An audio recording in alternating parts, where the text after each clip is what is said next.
Hello! Looks like the weather hasn't held out tonight, so it is an alien radio signal hunt tonight. So let's get ourselves live across the board, shall we? So we're going to be... Actually, I'll save it until we're fully live everywhere. There we go.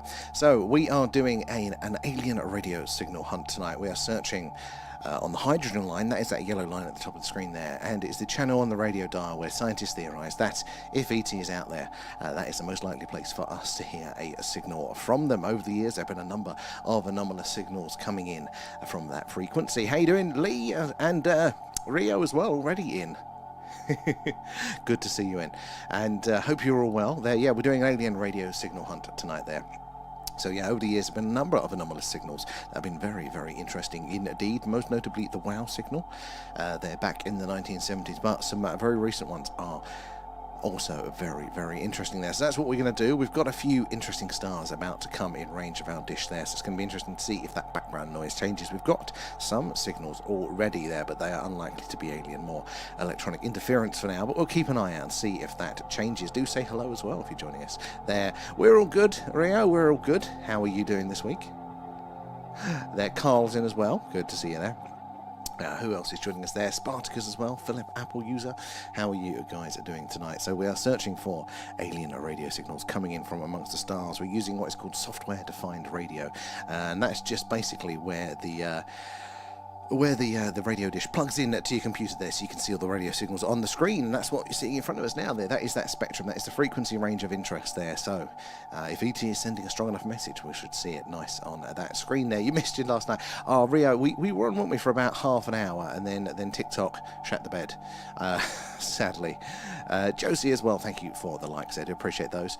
All those likes and those shares, they do help us reach more and more like-minded people there like yourselves, and the more eyes and minds on the old phenomena, so the more we can all piece this puzzle together there. Yeah, so it gave up on us, didn't it, about half an hour in. So remember, backups, guys, that's where you can find us. Don't tend to have too many issues on those ones now. So you can see a fuller picture of the screen there. The horizontal view shows you more analysis that you guys can't see on the vertical that's going on there. Josie, thank you for the heart, appreciate that. So it all goes back into the stream. How are you doing, Carl, as well there? Rio coming in with the likes as well there. And Donna said, hi, it's a birthday today, or happy birthday there, Donna. Alan says happy birthday as well. He's lost his voice a bit at the minute. Can't do the custom ones at the second, but happy birthday there, Carl, for Donna there as well. January, only the best people are born in January, so let her know that. How are you doing there, Josie, as well? Where are you joining us from tonight? Guys, if you are new here, do say hello as well in the chat. We'd love to hear where you're all watching it from tonight then. How do you feel about the UFO, UAP phenomena? My brain's just gone dead then. Oh, Aberdeen. Oh, Aberdeen, yes. God, I remember like a sieve. But we've got a few up your way in Aberdeen as well. Has the weather calmed down? Because it was incredibly snowy, I hear, until recently. Now the weather has gone to full-on January, overcast, miserable. Hence why we're doing the radio signal hunt. We're not doing a skywatch tonight. There, and T-side, how you doing there? You've navigated over. You're a TikTok refugee there, T-side. It's normally more stable as well there. It's just harder for me to read the chat, so sometimes I do miss them, but I do try to keep up there. And Linux user, how are you doing tonight? Izina too, good to have you in there. I hope you've spoiled there, Carl. Hope you've made a full like the birthday princess. Right. So yeah, we're doing a live alien radio signal hunt tonight. Now, when we last did this a couple of days back there, we didn't have any of this background noise coming in. Now we think that these two little ridges here are electronic interference because they're with us for a very long time when they do show, and that implies that the source of those signals are with us here in the room. But they're not here all the time, and the setup doesn't change, so it's very, very interesting. Indeed there, Josie as well. Nom nom nom, thanks, Thank you guys. for feeding Alan there. Raf's in the house. Good to see you, Raf, as well. Dean's in as well, and Annie, how are you guys doing? Where are you joining us from tonight? So yeah, as the sky rotates there, well, as the Earth rotates, sorry, our dish is going to sweep across the night sky, passing on, over and off many, many stars there. So there are many stars in our range of our dish right now, but not very close by ones. They're about to come in range over the next 5-10 minutes. We're going to start to get a really interesting selection of stars, including Sirius there, one that is very close by, and it has a lot of history in the UFO lore of maybe sending people to us there. So You never know, maybe they'll be sending some signals to there as well. And what's Alan's munch rate? Is it stable? Not at all. Not at all. He's on the edge there, Xena. Power the system off a battery. That's a good point, actually. Yeah, that would get rid of those things. I wonder how big of a battery I'd need. Because I've got so many things here all connected into one another. I'll have to have an independent system. But hey, it's worth a look to try and filter it out there. I'm glad there, Carl. I'm glad. And then you have to get sport on your birthday as well. There. How you doing, Pluto, as well? We are all good. I mean, it's not a skywatch, so, you know, we can only be, 80% as good there. And I was thinking maybe the weather will be in our favour tonight there, because it kept popping out, kept seeing a few stars. Oh, maybe those clouds will pass in time there. Fraser as well, good to see you. Bernie there, Eaton too. How are you doing there? And Frank, where are you guys joining us from tonight? And thank you for the heart there, appreciate that. So yeah, we are going to be listening out for those potential alien radio signals. As I said, we've got a few interesting stars coming in range. So tonight we should get about 5 or 6 very interesting ones in range. So let's keep an eye out to see if any of those signals appear when they come in range of our dish. If we do get a signal, it's unlikely to be there for a very long time. At these sorts of distances, they'll only be on screen for between 30 and 90 seconds. It's a bit of a right place, a right time job, because with the Earth's rotation, we're sweeping across the sky. So yeah, it'll only be 30 to 90 seconds, depending on how far away they are, that we'll actually be able to pick up any signals that they may be sending. So that is what we are doing tonight today. And you never know. I said it's not just which stars may be inhabited by life and civilization that could be sending us a signal. It's also the right time. These signals are so energy intensive. They are unlikely to be sending those signals constantly. So, you know, do they do it once a year? How long do they do it for? When they do it? Is it a minute? Is it 30 seconds? Is it an hour? And you know, how long, if it is once a year? Is it, how long is their year? What's their orbital period? What do they base their measurements of time, if they even measure time there? Because literally, they are alien. There. Fraser as well, thank you for feeding Alan and the other gifts. Nom nom nom, thanks guys. As well, I don't think I've missed anyone there. Josie as well for feeding Alan again, thank you guys. So it goes back into the stream there. Ace and Izod as well, partner. And Boo you as well. Pink Panther's in as well. And Sammy, how are you doing, guys? Good to have you all in. How do we feel about the UFO, UAP phenomena? Do let us know if you've experienced anything strange there. Derek as well. Where are you guys joining us from tonight? Where in the world? Where are we? Stephen's in as well. Good to see you there, matey. And nice and chilled. I like it there. And oh my God, my eyes are already. I have got my contacts in. I'm already struggling there. Scrolling through, yes, so we are listening out, hopefully waiting to hear E.T. say hello. Over the years, there have been a number of interesting signals that may well be coming from extraterrestrial civilizations. There, most notably the WOW signal in the 1970s. That was a really, really strong and clear signal there. Jamie's in as well. How you doing? Carl? Thank you for the alien pets, guys. Thank you for feeding Alan. So the WOW signal was a great one there. It looked exactly like we'd expect an alien, a technological alien radio signal to look like there, exactly where we expected to find it, which is this yellow line here.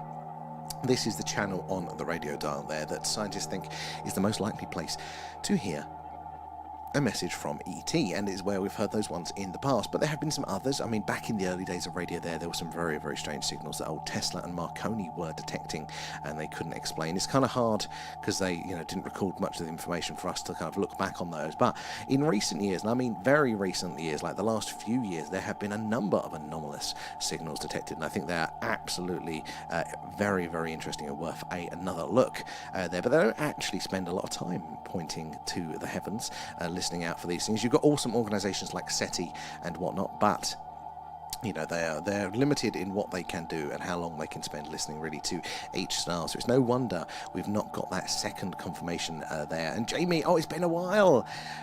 Good to see you though, Jamie. I hope you have been well. Happy New Year if we haven't said that one to you already.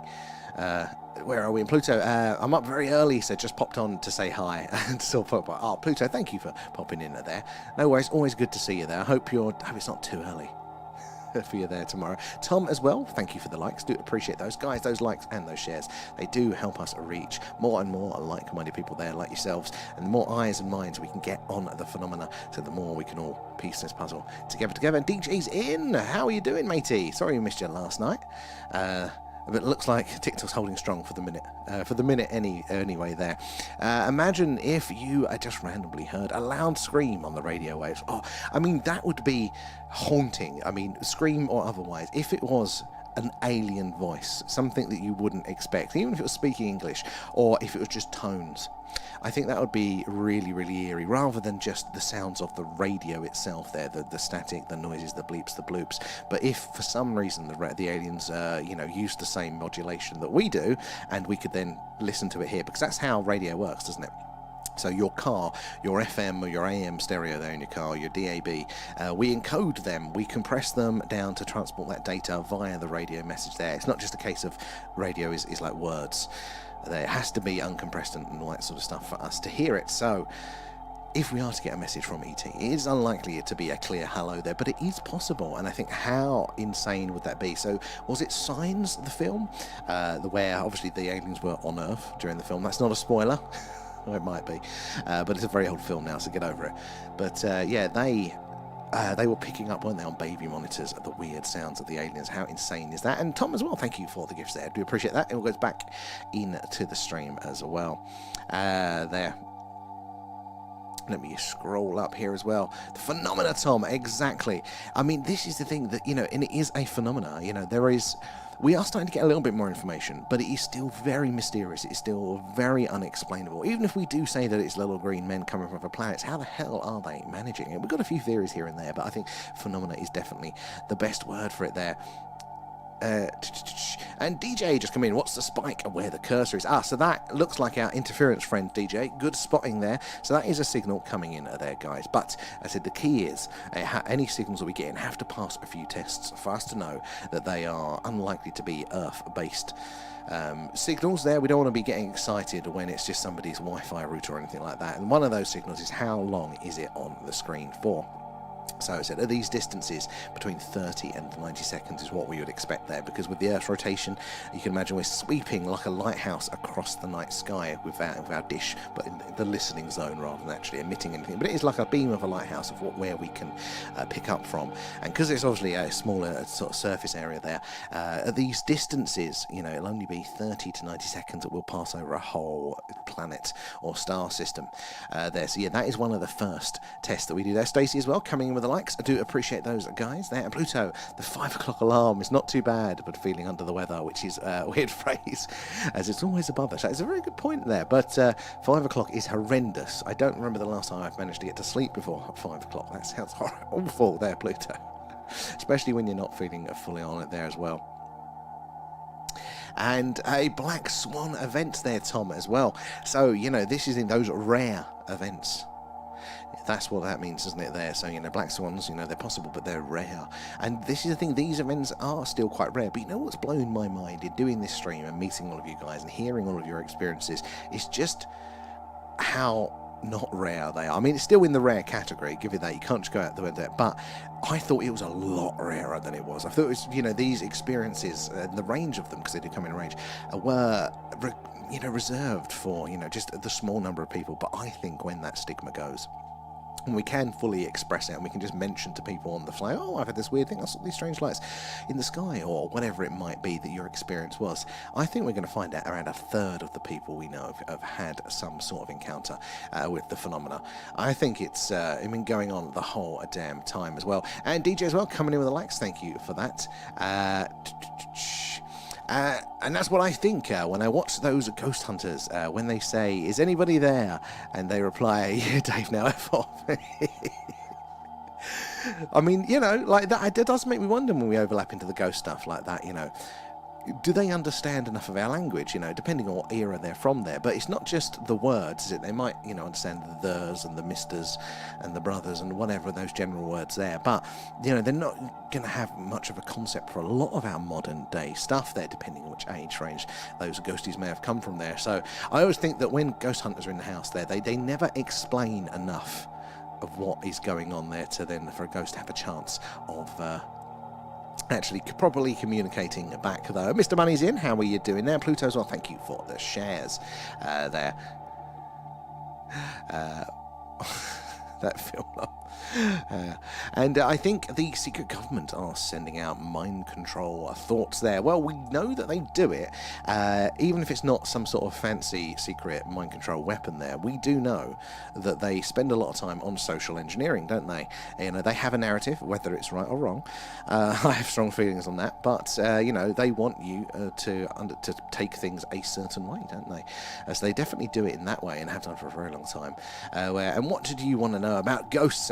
I mean, so much, DJ, like so much around it there. Like, I'm fascinated as well with it, you know, and the mechanisms of how it might all work there, because I do believe there will be, if it's not physics, there will be something, there will be rules to it, rules to the game there as well. Mr. Money, thank you for the share. But there will be rules that apply to them, and if we could know what those rules are, you know, it'll inform us, wouldn't it, on how they may spawn, and all that sort of stuff. And also, is the mind intact? Because, I mean, if these ghosts are on their own for a long period of time, my first thought is that anybody human left alone for a long period of time is going to go a little bit crazy. So, you know, no wonder you're not getting straight answers back there. And yeah, well, no, we are up to a date there. But guys, anyway, we're doing a live alien radio signal hunt tonight there. We're searching the stars, hoping to hear E.T. say hello. Good night, Mr. Money. Good to see you in, though. Hope you've been well. Yeah, we're hoping to hear E.T. say hello. They're very rare, these signals, but getting less rare indeed. We've had some very interesting ones over the years. In fact, my new favourite... Excuse me, I was talking so fast there. My new favourite is the Ross 128 signal there. And apparently there's a signal that they picked up a couple of times. They weren't able to... point another dish at it there and get that second confirmation they need, but they did hear it on those multiple signals there, which makes it very interesting in the first place. But the other reasons of why that is interesting is because it is a close by red dwarf star there at about 11 light years from us, so that is at the end of our street in space terms. And that star, Ross 128 there, we know has a couple of planets in its habitable zone there as well. So, very interesting. We may have a location, a source where that life might be that is sending us those signals there. Oh, you're out right now, DJ. Oh, excellent. Can you say where you are, or would that be too much giving it away? I'm curious, like you're out with it. I'm excited to see your videos when they come up as well. Have you got anything so far tonight there? And Lee as well, thank you for the likes there. And G5 and G6 used to penetrative 3D images of entire cities, akin to Bruce Wayne's spyware data in the... Oh, I know, yes. What's G5 and G6? Is that cellular radio bands used to penetrate 3D images? Okay, I think I'm following. Yeah, because I remember that from The Dark Knight as well, kind of mapping the spaces as well. I mean, they're doing it with Wi-Fi and stuff now, aren't they? It's not long at all there. Oh, no, just messing. That's cool. Got 2 coming up, including a haunted tunnel system. Oh. Do you go on your own for those, or do you have a ghost hunting crew or buddy there? A lot braver than me. I definitely wouldn't be able to do it on my own. I think I need a group. For me to not get spooked, I need a group of 3+ at least there. I need an adult in the room if I'm going to go on a ghost hunt there. Ah, very interesting. I mean, I'm not surprised, though, Zena. I'm not surprised. It's just handling all of that data. That's probably been the main thing, is processing the data and then, you know, just generally handling it and storing it and things like that there. And apparently a 15-year-old 1800s girl. Oh, in one of those locations. Now, God, I heard some fascinating ones today. I don't know if you're into your spooky stuff. It's a smaller one of the podcasts in that space, but it's called Knock Once for Yes. Lovely couple that run it. It's always quite original stuff on there. They release once every few months, though, which is always frustrating because I always want more. I listened to their Christmas episode, and they were talking about a haunted aircraft was one of the things that they were mentioning there. And they actually had, and a haunted airbase as well. And they actually had all of the recordings that were done in the 90s by various ghost hunters there. And they were really convincing recordings that they had done. So I find it absolutely interesting there. Oh, on your own right now, but 400, I'll take her out. I think that's probably sensible, isn't it? Especially the types of places as well. Brad is in there. How are you doing? And Stephen as well there. I was watching one of those ghost hunters shows on TV at a family's house in about 2019, and the TV show had a ghost box on, and a shadow manifested in front of me in the room on the window blinds. I quickly turned off the TV. Oh, that would mess me up there. And an adult person, preferably with no carrier bags. To hide the carrier bag. That's exactly what they're there for, to hold me tightly when those carrier bags blow by and I get spooked again there. How are you doing, Harco? And user 986, how are we doing tonight? Good to see you in there. Emski's getting there as well. Neil and Golden Balls, good to see you guys. How is everyone doing? So we're doing our alien radio signal hunt today. Oh, Mirzam is now in range. Look left. You're not there. I'm looking. I can't see you. But Mirzam, the star Mirzam, is now in range there. That is 500 light years from us there. So that's on the other side of town in the space terms there. So it's not too far. But I've got a cupboard there, Harco, actually. It's my boiler cupboard there. And I'm like, is he going to pop out of there? I like those aliens and the ducks there. Like I'm hovering over the buy button of some like different coloured filaments and stuff, and I'm going to start printing stuff like that. I think I might just have to go and get them tonight, I think. And thank you for feeding Alan. Nom nom nom. Thanks, guys. I need to be printing some more stuff there. And oh no, we are up to date there. How do we all feel on the Ghost box apps? And is it an Oculus as well? The one there that they use the various sensory inputs to therefore trigger words and phrases.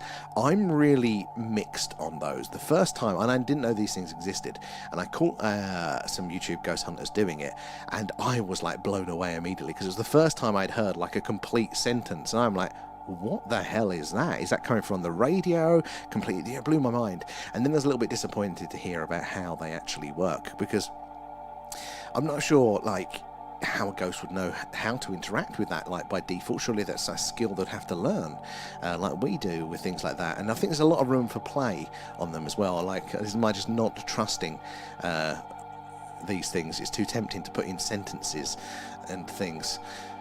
If you did get a signal on the graph, we would also have audio. At least you're 100% right. We would there. So, guys, what we are doing, as I said, is an alien radio signal hunt tonight.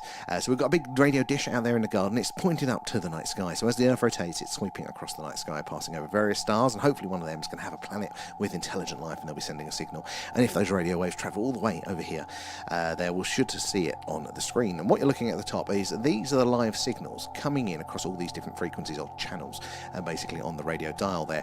And as you can see, there's a lot of jumping around there because it's coming in live dynamically there, and that is the cosmic microwave background there. It's the background noise in radio that we have here in the universe. If I turn the music down, that's what it sounds like. And that, they think, is the remnants, the leftovers of the Big Bang, which is pretty cool to listen to. But it's a bit of noise. So we need to see a spike that's louder than that to come through here. But this frequency, this yellow line here, this is of the interesting place where we would expect an alien civilization to put this sort of message there. So we're not looking for ET talking to ET, their interstellar delivery orders or anything like that. What we're listening out for is a civilization purposely sending a radio message out there to see if there's another civilization, if there's life. Hello, is anybody else out there? And there would be a high-powered transmission. We think they would be right here, and over the years we have seen interesting signals right here as well. So these are all coming in. So if we do get a signal, it would spike up around this area here, and that's what we're hoping for. This middle section here is basically the same again, but it's displaying a difference. It's the analysis section, so it takes that data and it's displaying it over averages rather than the real-time dynamic peaks and ups and downs. So it's very jazzy. You can't see things in that way. Because of the averages, you can see all of the trends and the undulations, and the brightness is there is an increase in strength. And you can see like these little markers that you can't really see are there. But it allows us to notice those a little bit more there as well. And behind me, so if you're on the TikTok, you won't see much of this, but behind me is a live sky map, and what that's showing is the night sky. It shows you where our dish radius is there, and it shows, as the night goes on, it shows you all of the stars that are coming in range of the dish there, so you get an idea of what we're pointing at. And at the minute, the closest nearby star is Mirzam there at 500 light years, but we've got a few others on the cusp of coming in range, and one of those is a very, very interesting one. It's Sirius there, the dog star.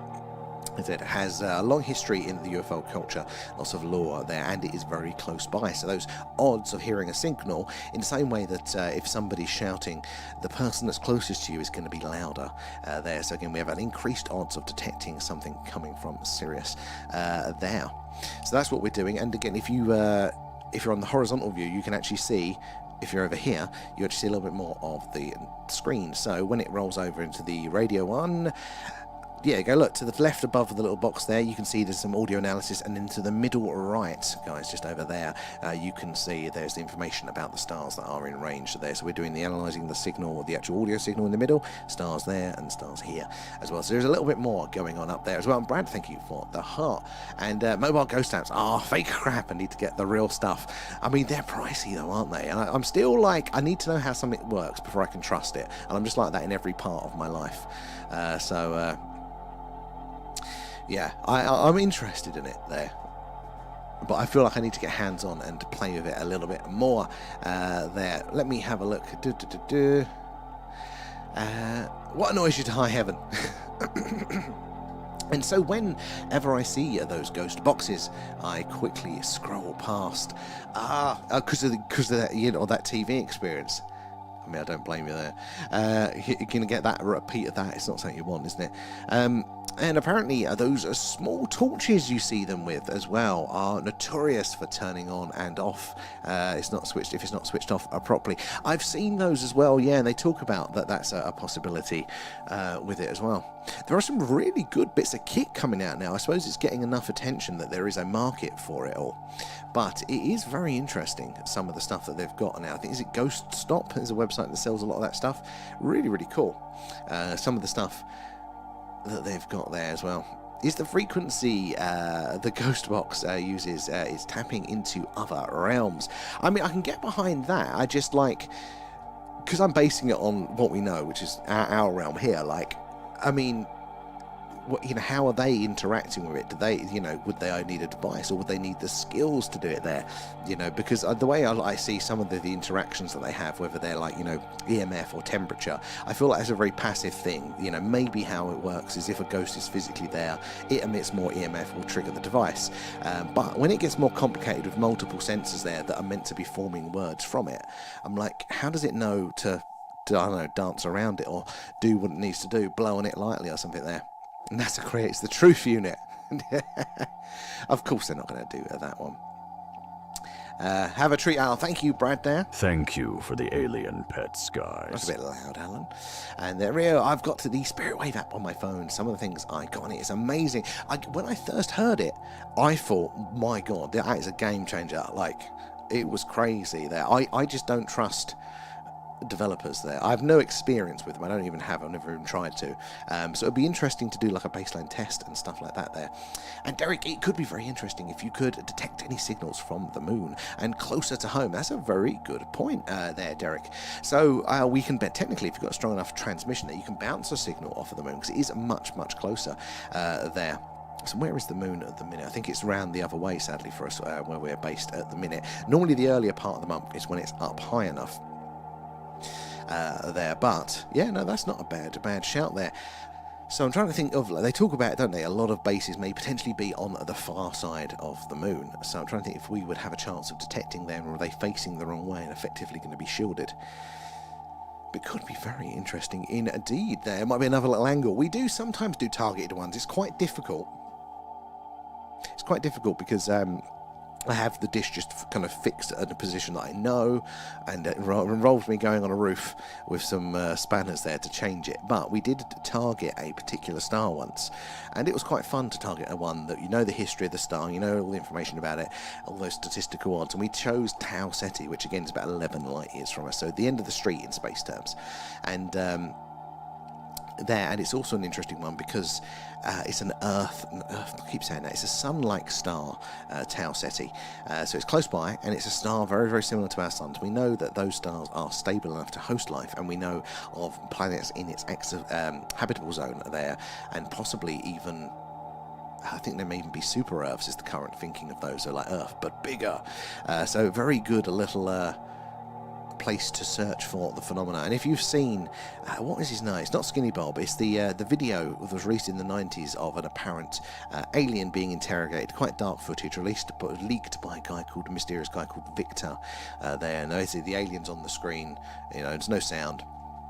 And then there's a little green light going up next to a little monitor of some sorts, and then he appears to have some sort of like choking fit or something like that on the screen, and doctors rush to his aid. There's a short little clip, but apparently the lore is around that alien, if it's true, and it hasn't been debunked yet.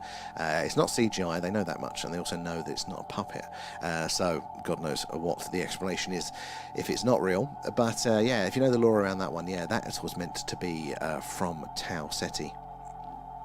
There, which is where we're pointing our dish at there, and so I found out the moon has reflectors on it, so we can send lasers to it and they bounce back.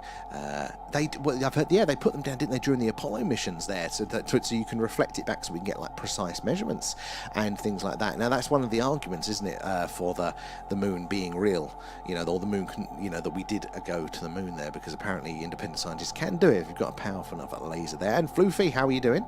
Thank you for the heart there. It all goes back into the stream, and let's have a quick look at where we are over on the tubes.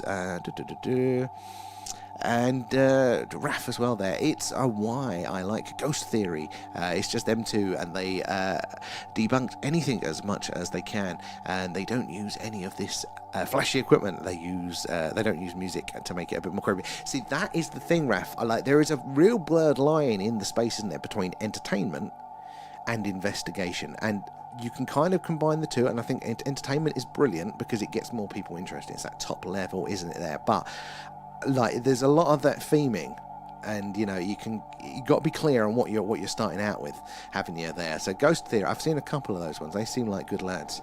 And was that Glenn? Sorry, my eyes are going there. The WOW signal, yep, 1977, and BLC1, yeah, 2020. Besides these, have there been any other really promising alien signals received there? So, Glenn, I thought no. I thought there were, lots of them had kind of been filtered out, but there are lots that fall into the category, similarly to BLC1, which is that the scientific community puts them in the box of probably interference from a satellite, which for me, I thought when they said that, they meant that it's probably likely. But when you actually look into it, they're not on the signals received are not on the frequencies that any known satellite uses. They're not able to replicate it to prove that it is there. So to me, that doesn't sound very scientific. To me, that kind of falls into the same category then as like how we can't say the WOW signal was definitely alien because it hasn't reached those scientific standards. I think they need to be applied in the reverse as well, because unless you've got really good evidence for it. So, like BLC1, officially they said that signal was probably just interference there. Again, they haven't hard proved it, and again, there's lots of interesting rumours around there that it's actually a very active signal there. So there are quite a few that fall into it, and I said the Ross or 128 signal, that was, I think, like in the 2000s, and that's from a local red dwarf star, Ross 128. They're about 11 light years from us, and it has planets in its habitable zone there, which is very interesting. Apparently that signal flashed up twice, so it's also known as the weird signal. And then there was also, I never remember the name of it because it's got one of those really long numbery lettery names there, not an actual word, but if you remember the SETI at Home project, which was the screensaver that a lot of you guys downloaded in the early 2000s there, and what it would do would be using your computer when you're not, using it there and it goes to sleep. Process some of that radio telescope data for SETI to see if there's any interesting signals. Well, apparently they did get one. They actually got an interesting signal, but again, because they couldn't reconfirm it, they said, oh, it's probably interference then. And again, doesn't match any known interference, wasn't replicatable. So they write them off far too quick, I think, there. But BLC1 is an interesting one again, because that, I believe, is from our closest stellar neighbour there, so that the closest star to us, Proxima Centauri, there. So that would be something, wouldn't it, if there is technological life, the next star over, and it's either at the same level, roughly, in technology as us, if it's able to send radio signals, or it's much more advanced. So it's very interesting, I think, there. And the ghost box is accessing the heavens between heavens and the interstellar plane. I need to understand how it works a bit more. Like, because I'm like this with the UFO stuff. Like, I need to kind of like I want to know the details on it to get some confidence there. I can kind of get the principle for it, like, because it also goes with things like the ghost phones. Have you ever heard of them? Like people getting calls, from people that have passed for quite a while, and you go, okay, that does sound interesting. They sound very, very interesting cases, but how does it work? How are the ghosts able to do that?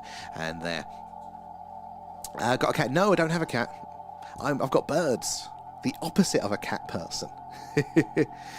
The white noise in the space. Well, maybe that is a part of the plane there. Maybe it's something quite simple like that. And as Raph says there, don't forget to like and join us in whichever way that is, if it's a follow or a subscribe or whatever it is there, because we do something like this every night. So if it's cloudy, as it is tonight, we're doing a live alien radio signal hunt. If it's a clear sky, though, we get the camera out, and that's what it looks like. We're doing UFO UAP skywatch, because we're based in Wiltshire in the UK, which is right in the heart of crop circle country. We tend to see some interesting things in the old night sky there. Ben as well, thank you for feeding Alan. Nom, nom, nom. Sorry, I just Thanks, noticed guys. that one there. And when we don't listen for a signal, we do a skywatch. Exactly. Raf, 100% appreciate you mentioning those ones as well. So we're doing something pretty much every night there. And if late again there, Ayap, we'll forgive you. How are you doing, darling? Hi. Hi. I just wanted to check in and see how it's going on the stream. You got lots of people? Oh, loads of people, yes. We're just wrong, yeah. You alright?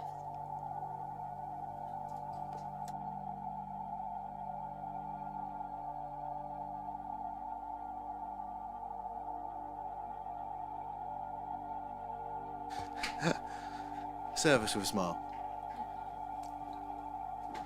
Let's have a look there.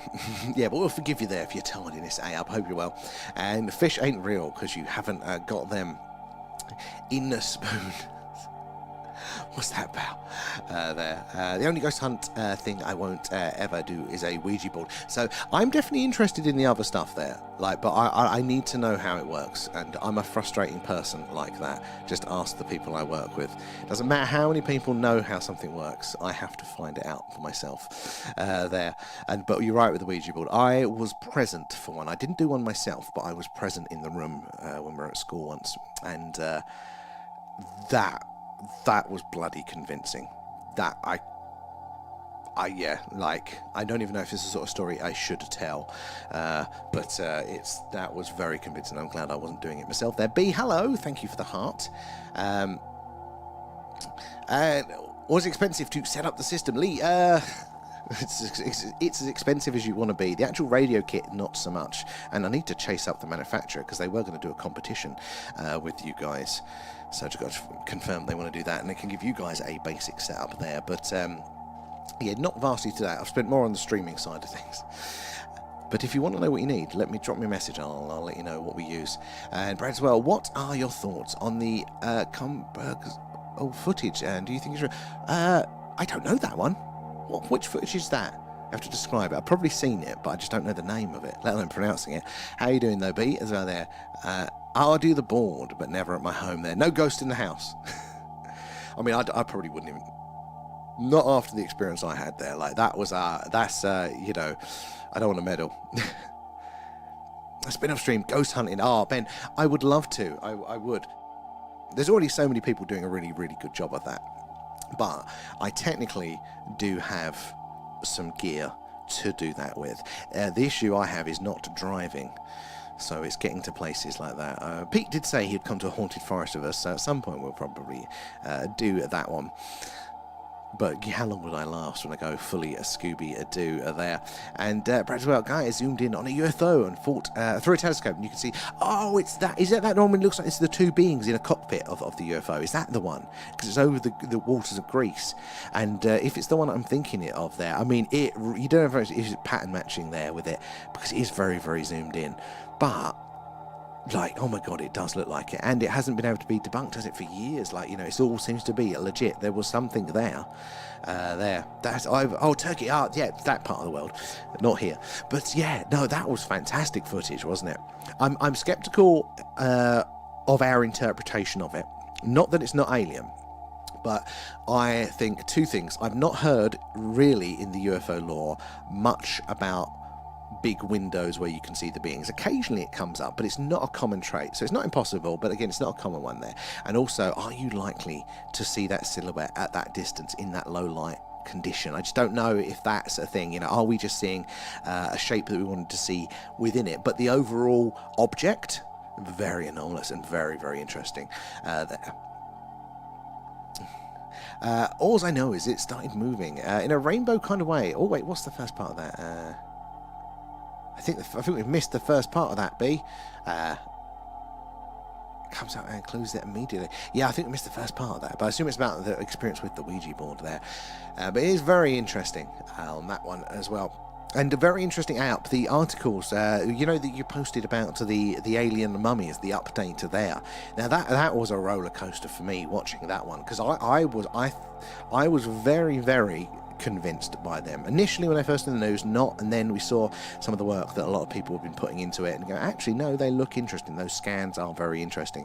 But there's been an update there with some people are basically arguing, some very qualified scientists and doctors are arguing though that these are human bones and they're showing evidence of it, which partly is a bit disappointing there. But I watched it and I went, okay, that's interesting, it does make sense, it's a shame, but that makes sense. Then I got into the middle of it and I was like, and actually I think I'm picking up quite a bit of bias, like in the, you know, with this and some of the words they were using. Okay, I'm starting to question them a bit, and then at the end it brought me full on back round to that. No, I think they might be right, because one of the main questions was sort of the anomalous DNA there, the genetic side of things, and that was very, very good. I've heard some interesting rebuttals of it, but you know when you're like, I just don't know. I'd have to be a scientist to understand this now myself, because if I can't, you know, it's crazy. But I am leaning up. I am leaning that, you know, might not be as clear as we first thought, though. I have to wait to see if our boy Jesse has got an opinion on it there, because I think he's a good actor and a very smart chap. Let me have a look there as well. I hadn't, Glenn, as well. I hadn't until doing this. In fact, it was embarrassingly good few weeks until doing this stream before I actually thought I better check out the specifics of the others. There have been a few other anomalous ones as well there. Obviously, the WoW signal was a great one there, but the Ross 128 one's quite good. Tau SETI has apparently had some interesting ones, and again, 11 light years, Earth-like star, or I keep saying Earth-like, Sun-like star. There's a very stable there. No plastic bags allowed there, Stephen. I'm never going to live that one down. When we eventually do our little thing meet-up, probably for Alan's birthday, you're all going to just pull out plastic bags on me, aren't you? There. And, bring back X-Files. Oh, they did a reboot series, didn't they? Not a reboot. They did a continuation series, didn't they? And that was good. I mean, I'm all up for some more X-Files there. And I believe there's loads of Cloakcraft all over the place here. I mean, I definitely think so. I do feel there is something going on, something more than the prosaic explanation there, and cloaking would explain a little bit on it there. Yeah, definitely. They in the middle though, they did lose me a bit.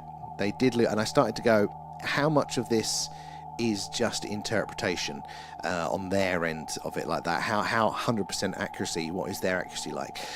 Because I definitely felt a bit of an emotional argument coming in, but for me, that genetic explanation at the end there, that was the main bit of information that I was resting on for it. So that puts a big spanner in the works. That puts a big spanner for me on that one. But what is it? Somebody was saying that the scans that they had access to for these people, these recent ones, they weren't actually, this is if I'm understanding the conversation right, they were claiming that they're not actually the scans that they claimed that they were looking at, you know, so they're not actually the detailed scans that they've claimed to look at. I don't know how true that is or not. It starts to hurt my head, but I'm leaning more towards that way now. And I saw someone who actually agreed with my living in a black hole theory. It is up there. There are scientists now that are looking at this. Again, it's not a mainstream one, but it is in conversation. People are chewing that over. And that app as well. Thank you for feeding Alan. Nom nom nom. Thanks, guys. You're definitely not on your own there. That one. And I started rewatching the X-Files from the first season there. tempted to do it again. I'm only just catching up now post-Supernatural with these things. I've still got Pluribus to do there, which you would think, we're doing what we do here, it would be perfect for it there. If aliens live in another dimension, we'd be able to tune in, and how would other dimensional signals differ? I don't know there. And locked into the Nazca situation, and it does appear to be a case of wrong bones in wrong places, and some the wrong way round, and likely small. So this is what got me, because why that case was so good was that there were people that, qualified people that put their names to it, universities, doctors, that said that wasn't the case in this instance, because we've already had loads of fakes over the years. So that's why this one was good, because that people were putting their name to it not being the case. But if these people are coming out, and they're not just saying it either, are they? They're not just saying no, it isn't. They were explaining it, which I thought was good. And then when I look at these details here and here, so I thought there was a couple that I could kind of see there. Where's the meetup? So we'll probably do it local to here. Might tie it into the Skywatch. So we're literally just airing the idea at the minute, so we haven't set any details. But we'll probably do something for Alan's birthday, which I think is late August. Something like that. Do a little crew meetup at some point. In fact, that signed an NDA before they were allowed to access to the scans. It's crap there, yeah. I mean, the doctors, I heard another one from those doctors saying that that wasn't true, and that they didn't. So who's lying? And to be honest, do I trust the Peruvian ones? Not really. There's a lot more question marks around them than there is the other side. So, you don't know. I'm waiting for Jesse. Jesse will be the one that I think will bring up some points for it. But I'm definitely leaning that I don't think they are what we thought they were there. Got to get on Pluribus. We watched the first episode, but that is on my list there. I am in for Alan's B-Day. Awesome, A-up. It'd be quite cool, wouldn't it, to do it like that? This is when really, like you meet me in real life and I'm actually 2 foot tall. But it'll be weird, You'll have to all have like printouts of your profile picture with your username attached to it there, because I don't know what many of you look like. And do you ever catch signals from satellites? Ben, very good question. So we can, it is possible, but we don't on this signal, this frequency, and that's why this frequency is very, very good, because it is so useful for radio astronomy, for learning about the universe. It is actually reserved for listening only, so you're not allowed to transmit on it as an international treaty there, so it's preserved for it. So we are unlikely to get any signals of interference that, on this band here. So then what we're left with is either some sort of electronic interference, which shouldn't be happening, which we filter out, or it is ET. So that's why it's good. But yeah, the satellites are a little bit further up the radius channels dial there. So in theory we can tune them in there. But yeah, we don't have to worry about filtering them out there. It's all right. It would take us twice as long to get up the hill. If we do a Skywatch there. Hello, Grandad. How are you doing? Good to see you in. And I've got the V series on DVD, and I've not watched it yet. I think I caught like a couple of episodes. I feel like my partner from, God, nearly 20 years ago now, watched it, and I might have caught a couple of episodes in the background. And it looked all right, but I haven't. It's not one that I keep remembering to watch again there. Oh no, this must have been a remake then. If it's the 80s one, the original one there. James has a history of it, so that's a very good point there, and that's why I think if because at the minute they're both saying things, and it's for a lay person like me that doesn't have more of a scientific grounding, I have to go to who do I think is more credible, and that way I do go to the new people that are talking about it. So I go that they're more credible, but I also strongly believe that they're probably more open, more subject to their own bias. So it's a real mixed one. So I'm not fully writing them off yet, but I am going that I'm going to need to see some really good stuff to point on that one. And I could be an internet alien. You could, yeah, come around. You're bright purple with like tentacles. Oh, Stephen, good to meet you eventually. Get out of your UFO there. And V was so good, although I only have seen the 80s and the 90s one. I mean, I think I must have to go back to the classics. I tried watching Twin Peaks. That was a classic. That was a weird show. That was there. You're down for Alan's birthday? Of course, Carl. You have to bring your passport, so don't let you into Warminster without them. I'm glad. We're all good. Yeah, we're all good here. we're ticking along. We're getting there. Busy week. It's interesting to see how Twin Peaks probably then inspired the television after it, because it was so different to what else was going on at the time. You can kind of see where the inspiration for other things come from. I thought it'd be more serious than it was. I didn't finish it fully. I got most of the way through. I need to go back to that. But there we go. Oh, B, thank you for the gift. That's very, very kind. Oh, we've got the rest of them in range now. We've got Sirius there at 8.6 light years. So let us know if you start noticing a change on that background noise there, because we're starting to get those other stars in range of the dish there. So therefore, closer stars mean the higher statistical chance of detecting a signal from them. And as we said before there, Sirius in particular, being so close, has a long history with the phenomena itself there. And B. Nom nom nom, thanks guys. Thank you for feeding Alan there. When I watched the first season again 10 years later, I finally understood it. Oh, I've not even tried to understand it. I suppose I do need to finish it to even have a chance there. A save from a probing from Alan. I mean, that it is his birthday though, so you know, if that's what he wants, you know. And Michael Jackson, how are you doing there? So what app is this? So it's part app, part not. So this is actually, we've got a dish in our garden there, and it comes in through various amplifiers and filters that comes into the computer, and this top section here is those live signals coming in from our dish there, and this actual software we're using is called SDR++, and this is that top bar there, and that is freely available. If you've got all the actual radio kit, you can plug it in and download that bit for free. This bit here, and the bits that if you're on TikTok you can't see the other analysis that's going on to the sides and behind us, that is something that we're building ourselves, but we are trying to make it open to other people. It's one of our little side projects there that hopefully at some point you'll be able to go to a web address and just, you know, tune in anytime you want there to monitor for the strange and anomalous there. Diesel, how are you doing? Good to see you. And how old is Alan on his birthday? Well, he's about 3,000 and was it 3,082? I think his actual age, but we're doing it as a one for him. So it's his birthday for being on Earth. There. Good. I think we are not alone in the universe there. It's so big and the potential of life out there. Michael Jackson, the king of pop there. I 100% have to agree with you there. Just statistically, isn't it there? I mean, in fact, let me bring up a little image here. So, right, that's some footage of our skywatch there. So see all those dots? They are all other stars for a very small patch of the sky that we're looking at there. And each one of those stars we now know has planets. And a lot of those planets are at the very least within the habitable zone as we understand it, which is probably quite restrictive there. So each one of them is potentially a host for multiple cases of life. So I think you're totally right. And you know, my gut feeling is that life is going to be everywhere. And we're all going to be somewhat related. I think abiogenesis, when life started from nothing, was probably like only a handful of occasions that's probably happened.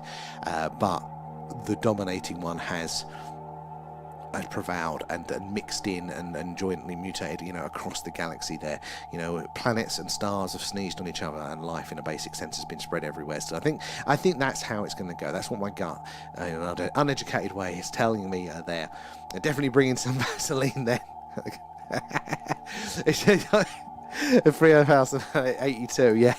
Everyone leaves Warminster with a limp there. It's Alan's birthday.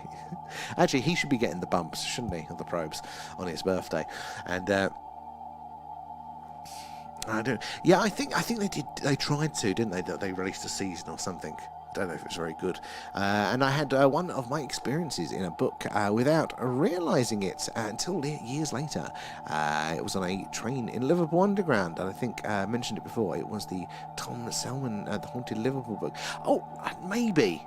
Which story was it? Was it one of the ones that was on the podcast, or the first hour or so? Because I don't think I did the last bit, or if I did, I don't remember it. Is it one of those ones that was published there? That's pretty cool. So yes, guys, hello there, Jason FS and Disco Dave. Good to see you all in tonight. Where are you joining us from? And do make sure you are following us, because we do something like this every night. So if it's cloudy, we do this, the live alien radio signal hunt there, and if it's clear, we do a UFO UAP skywatch.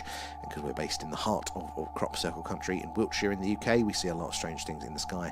And when the moon's up full, we point it up the moon there, and we see all the craters, all the details, talk about how weird it is. So we're doing something every night there on the quest to get some evidence there. Diesel as well, thank you for the heart there. Signal is getting busier now. Well, glad that you guys are picking up on that, because we are getting, we have got 4 of the 5 stars in range there. So Sirius is the closest one at 8.6 light years. So we're speaking to get an idea there. That is at the end of our street in space terms. Adara is 430 light years, so that's about it's on the edge of town, the other side there, and Mirzam is 500, so roughly, you know, that other edge of town there, 500 light years. Then Wezen is 1800 light years away, 1800 light years. That's a little bit further away there, but probably not vast in the space terms. But we've got a lot of stars in range. I don't think we've ever had as many as were this little cluster that we've been monitoring over the last few weeks. Now that's come in range. It is, Lee. It is good spotting and good guessing correctly. So my joke was it's a rough area. Every time. I used to have it on a set of shelves, or there's actually that set of shelves, but they used to be directly in front of my front door when I lived in Essex, and every time the Sainsbury's delivery guy would show up, or the Just Eat delivery driver or whatever, they'd hand you food, they'd look up and go like that, because there's a lot more stuff in the way of it now. They go, "What? They got that?" Okay, it's a rough area, mate, and Essex was a rough area. And why are some bars blipping between blue and orange? Good question there, Floofy. So that is signal strength there. So blue is kind of the baseline where we'd expect it, and yellow is just like a slight increase on that. So as it kind of peaks up, if you think of it like the old sound bar, as it peaks up over a certain height, it goes yellow just to show that it's kind of reached that strength coming in there. So it's a good little way to visualize some of those differences and hopefully start to identify some patterns as well there. I think it's the end of the first interview. I think I caught that one, yeah. Oh, no, I think it was in 2 parts, wasn't it? Because I feel like I got to the end of one. I can't remember now. I'm going to have to go back, Stephen. What was the rough story? And I'll tell you if it rings a bell.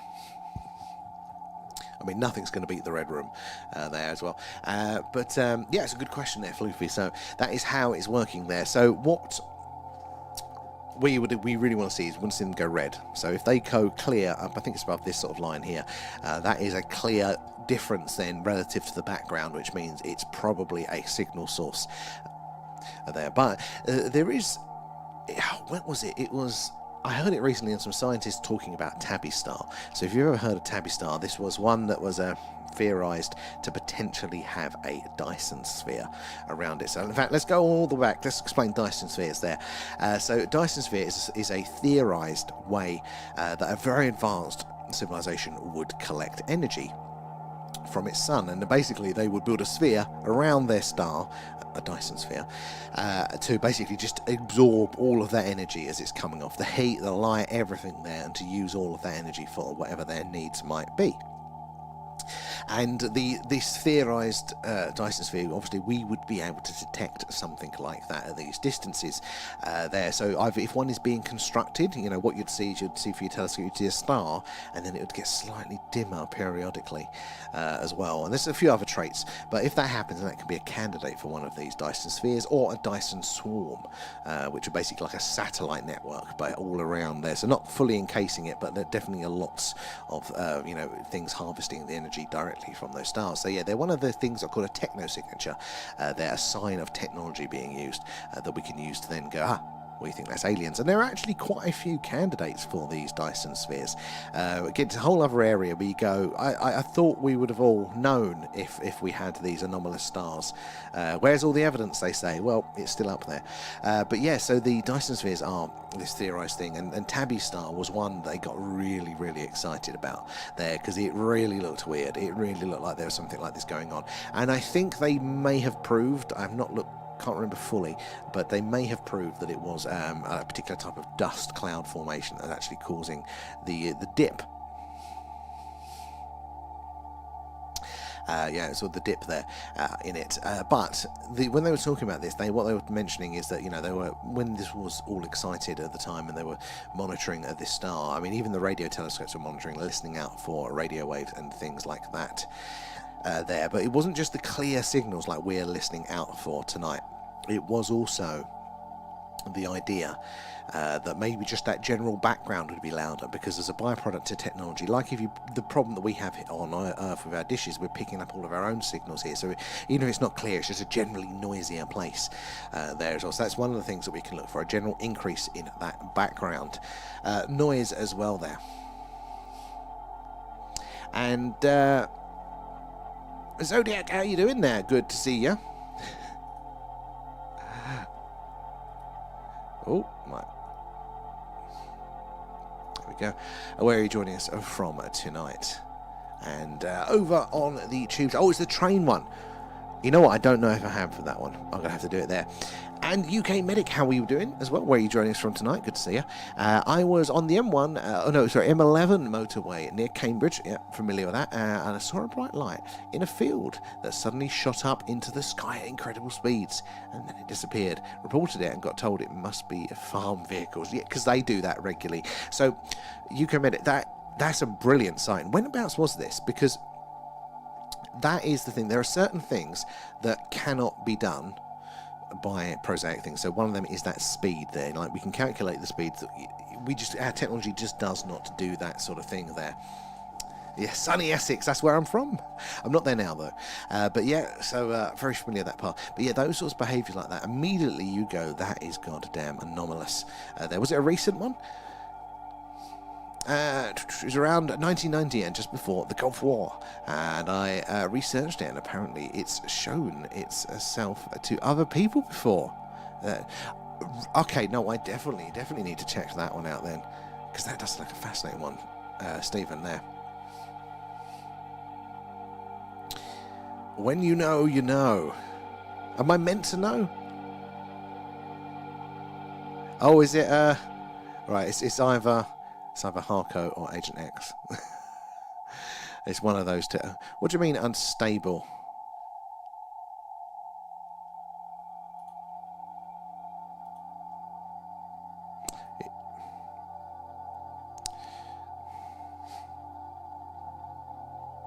Sorry, guys.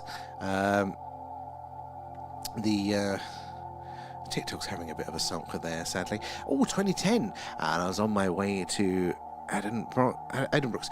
Okay, so yeah, 2010. This is, I mean, yeah, you weren't really getting even the things like the drones and stuff like that. That wasn't even around then, was it? To the degree that it's around now. So that's a very good sighting. That is. Was it like a bright white light, or was there a colour to it as well? Anything like that? Do let us know. Thank you for sharing that. I do appreciate that. That's my favourite part of doing this stream, is hearing everybody's individual accounts there. As I say, it's piecing a puzzle together.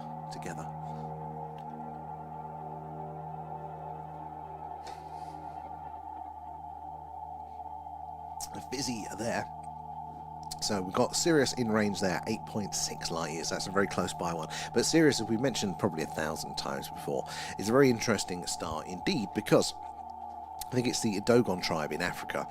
They talk about their ancestors having contact with space beings, people that came down from the heavens there, and were quite blunt about it. They were from space, but they said that they were from Sirius there, and they said that it was something like that it's actually a binary star. So there's two stars in the system, not like ours with just the one.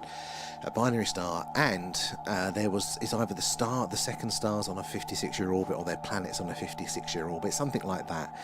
There, so these space visitors told the Dogon tribe ancestors this thousands of years ago, and anthropologists have recorded this story for a long time before the modern space age. They have recorded this story, and lo and behold, when we as humans got the technology to point it at Sirius and look, we went, oh, you know what? It's a binary star, just like they said. Oh, look, It's in the same orbit. How the hell would they have known or even been able to guess that in their lore? You know, for me, it's very interesting. But what was also interesting is that I heard somewhere as well that their ancestors weren't really based where they're based now in Africa. They're actually from more toward Egypt, which, I mean, ties all in, doesn't it? Egypt and all of the weird stuff going on there. There does seem to be as well, and I don't know, I haven't done the actual maths on this, so it might be wrong. I'd like somebody to actually put in the effort and do this, but it does feel like when we have these encounters throughout history that are recorded from, you know, people coming from the heavens there, and they say where they're from, you know, whether it is Tau Ceti is one of them there, or Sirius, or the Pleiades, all these sort of the ones like that, they do mostly seem to be coming from closer by stars, which makes me think that fits in, doesn't it, there? Because statistically it's going to be the closer ones that we're going to be seeing more of, isn't it, there? And I wonder if that is true, or if that is just a sort of a misfeeling on my part with that. You know, do they all come from the close by star systems? But I mean, if you've got a warp drive, if you can get from one star to the other, then you can get to the next one. You know, easy enough if you've got warp drives there. Oh, it was sort of a bright white with a soft orange halo there. Bright white's very, very common with these sorts of things there. Chariots of the Gods was one of my first ever reads. It's on my list there because it is a classic with it all. And you know what?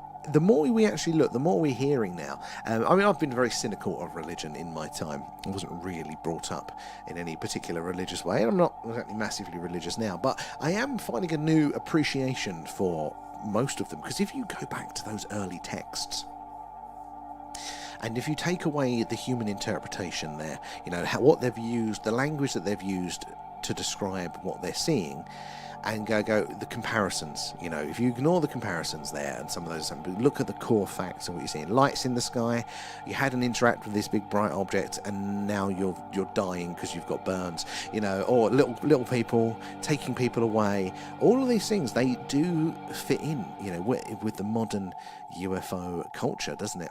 It all seems to be the same phenomena that has happened over time. So I really would not be surprised if it did turn out that we have been visited for a very, very long time there. And Ian Lewis, thank you for the likes there. Appreciate those guys.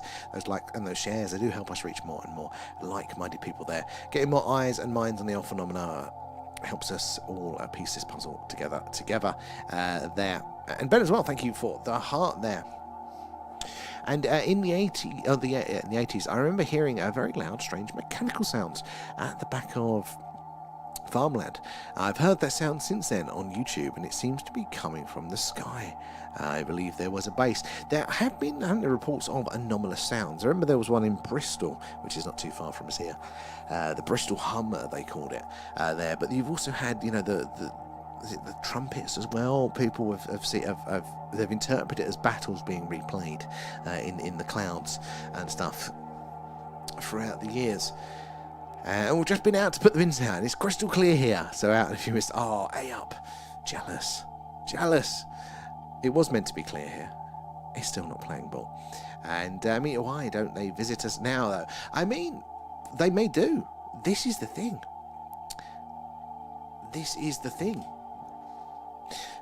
Talking to you guys, I think they are still visiting us. And also from the some of that the UFO whistleblowers and all that stuff now, it does seem like it's still very, very active. I just think it's suppressed a bit more, and I also think that we suppress it within our culture. You know, I mean, just from my personal experience, everybody I work with, they're not just not into UFOs. They look at you crazy if you've done it, if you talk about it there. So I think, you know, we self-censor, don't we, to a large degree there, which means we don't get that kind of true picture of the landscape. So I think there's that. But there are some very different versions of those visitations there. So if it is just that we're being visited now like we have throughout time, and I think that probably could be reflected in some of the Christian literature there, not that I'm there's a few instances, you know, that could be interpreted as the occasional extraterrestrial visit there. But then you go back to, like, you know, Chariots of the Gods, or some of the Syrian stuff there, the the Anunnaki, all of that sort of stuff. Bloody hell, that yawn caught me. That's a little bit more hands-on, isn't it? That's, quite literally, they were enslaving us, and they were very present. They didn't hide. So that in that sense, they're not visiting us in the same way. I mean, what are the explanations? If they have been visited us in this same similar sort of soft touch way, so like how we're talking about how it's reported now, if they've been visiting us like that since as far back as we can remember, what's the explanation? What does that imply about their motives? Because somebody brought this up recently in a stream there, because I'm a big fan of, look, we don't know if they're good or bad. I know there's a lot of stories of them warning us about our behaviour and things like that, but I don't think we can take them as good or bad. But they raised a very good point, which was, if they have been here this whole time, and I do think they have been, if they were going to do something drastic like a full-on invasion, they would have done that by now. It wouldn't take them this long. So either it's either a very slow burn, they're our zookeepers, or maybe we're their experiment, or maybe there is a benevolent watching out for us. I don't know. I mean, are there any other options to that? What do you think, guys? If they have been visiting us in this same sort of soft touch way since the dawn of man, we'll say, what could that mean about their intentions? I would like to hear your thoughts on that one.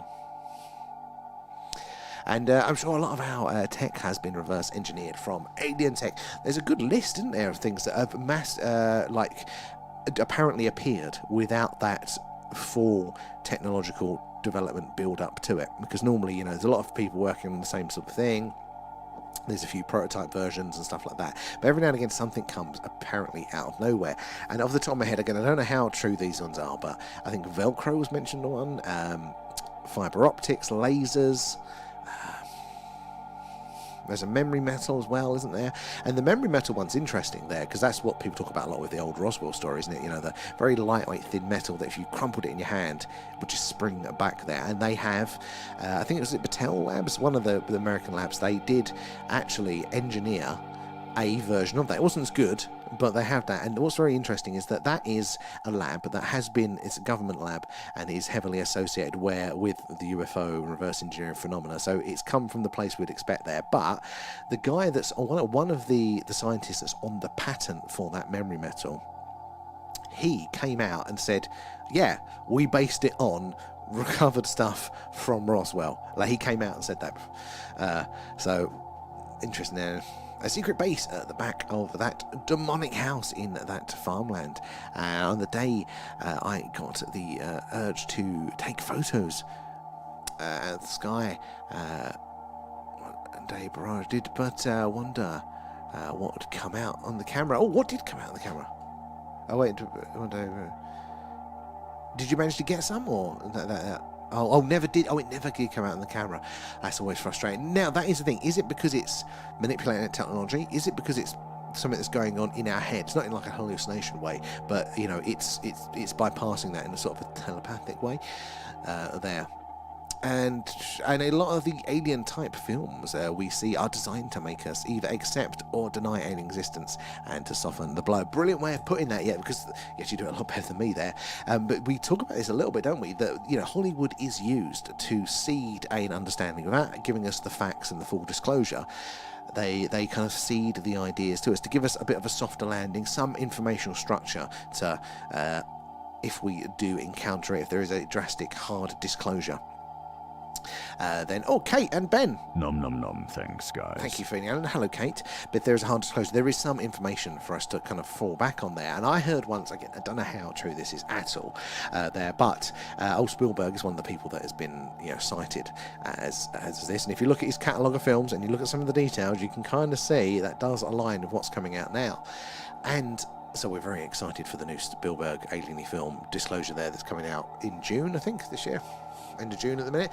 But things like E.T. that was purposely made to give us an interpretation of that they're friendly, it's okay. And I heard that there was a treaty that then went bad, and we realised the aliens were manipulating us a bit, so therefore we encouraged them to make more scarier ones to kind of give us a more accurate impression of the aliens. No idea if that's true or not, but I do think that they do use the media like that to seed the ideas, the impressions that they want. And I think that is why it is going to be going and I do think it's going to be where's something there? Yeah, going to be interesting with this new film that comes out. See what they want us to take from that there. Look how it went from house brick size mobile phones to now, in essence, a handheld computer. Oh my god, yeah, the speed is insane, isn't there? And we are being mind controlled by the Illuminati there, and descendants of the Nephilim and there are helpful ETs. I would not be surprised. I think it'd be a mixed bag, wouldn't it? I don't think there's just one out there. I think there would be multiple, with multiple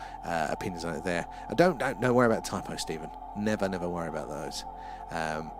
As well. Oh, damn it, Kate! I did miss the cowboy hat. I totally missed it. Oh, but thank you, Kate.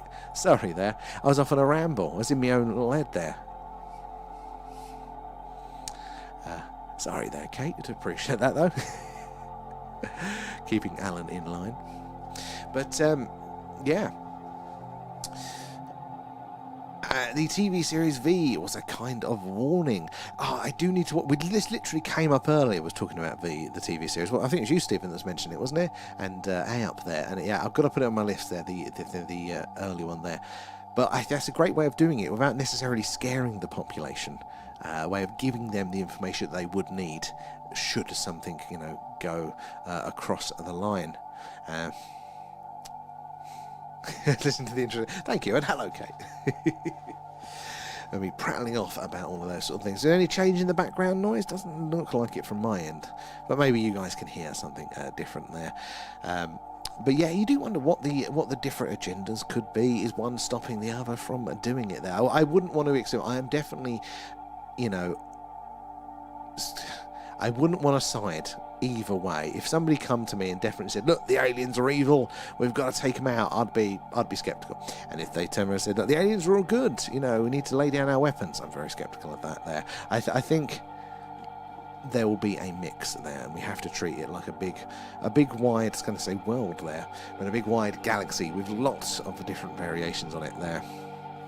We do have the spike again tonight, and nothing's changed in the setup, Kate. I can't for the life of me think it must be something to do with our alignment. Find a way of plotting that, and it's definitely worth a watch. It's got to go on the list, I think. We do an Alien Movie Club once a month. We've got a really good film coming up for that one, but we do over on our little Discord community, guys, if you do want to join us over there. Really active place. Lots of new information for everything related to the phenomena there. Through our Atlas has got its own section, but yeah, we also do we've got a personal experiences section there where you guys can share your share your first-hand experience with the phenomena, images, videos too, or just read through just read through the other people's ones there. It's all pretty cool. Lady Danielle, hello, hope you are well there. And but we do the Alien themed movie clubs. I think it's going to be the 30th of January, that one this month there, but 10 p.m. UK time, and we're going to be watching The Vast of Night. So if you haven't seen it, that's a cracking film there. Definitely worth a watch. So I'm hoping to see you guys over there for that. Even if you're new, you're all welcome. And you got hammer fingers. Oh, even if I don't know if it's my phone. I want to blame my phone, but I am forever hitting the N instead of space. Forever. It's absolutely infuriating there, and all sorts of other things. So, let alone I can't even spell without that as an issue. And you think if they had wrongful intentions, they would have hit us before we come as technologically advanced as we are now. There, I think you're right. We have to consider that, don't we? That if it is true that the phenomena has been going on similarly how it is now, but throughout time, then if there was a bigger plan, then yes. They could have, invaded, taken us over, whatever it might have been before then. I don't necessarily know if it means to totally release any nefarious purposes. Maybe they want us to just stay here. Maybe we're their little experiment, and maybe they might get rid of us if we go badly. So there might be other variations on it, yeah. But I think invasion is off the cards.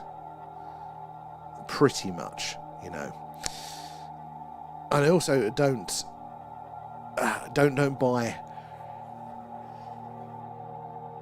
I say don't buy. That's a strong word.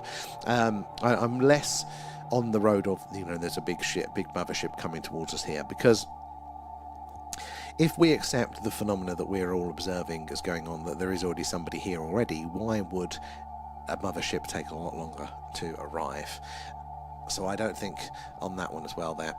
And something scary about the V series is when it first came out. I need to watch it. I think, oh, V, hello, OGV, good to see you. How are you? So yeah, we had a Skywatch last night. But sadly, it is not playing ball for us here tonight, which is always frustrating. But I don't know, what's tomorrow looking like? There's tomorrow looking like. See, oh, no.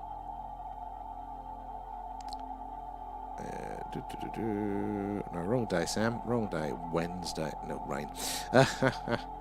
Thursday. Rain. Friday. Rain. If only we could do these Skywatches during the day. It's always clear just before we get on there. Working out. Well, good luck, Lee. Thank you for joining us. Do appreciate you. Hopefully, you have a good day at work tomorrow. And we'll see you probably tomorrow night as well. I'm hoping to lure Pete down this week. Maybe Thursday. He's floated Thursday. In fact, let me check as he replied to that one.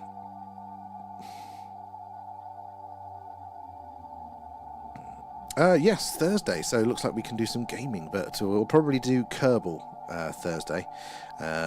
So unless it's a Skywatch, then we'll do this, and we might, if it's clear, we will go up a hill. We'll do an on location, but yeah, well, it looks like we'll probably, judging by the weather, be doing a little bit of Kerbal space program, which is going to be cool because Pete is an aerospace engineer or something along those lines. Anyway, does that sort of stuff. So Kerbal space program. It's a bit of an older game now, but the idea is that you have to make real rockets from parts.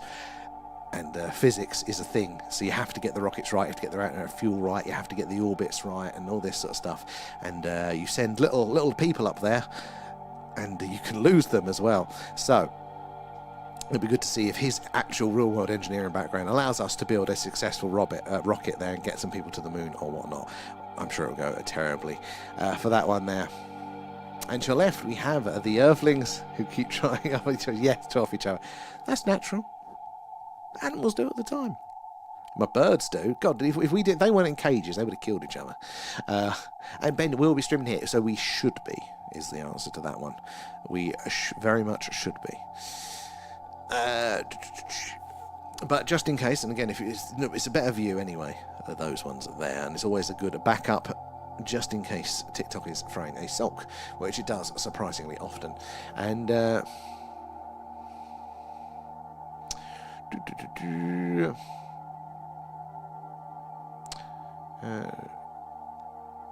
only when it first came out there, yeah. And maybe we are from out there and colonized Earth, and they are watching our development. I think there's a reasonable degrees of plausibility there. So there's a few reasons why I think that's on the cards for likely. I don't know if we colonized it in an active sense of, like, you know, we flew our ships and we, you know, a handful of us started a new little base here on Earth. That's possible there. But, you know, it's looking like, I'm pretty confident Mars has current microbial life and therefore probably had more advanced life.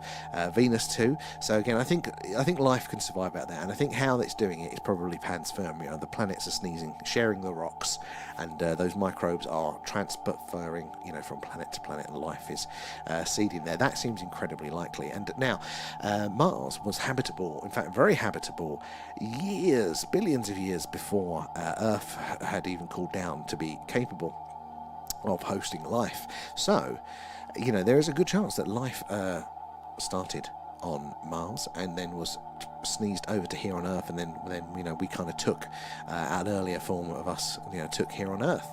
And again, there's even more signs because, oh, V, hello.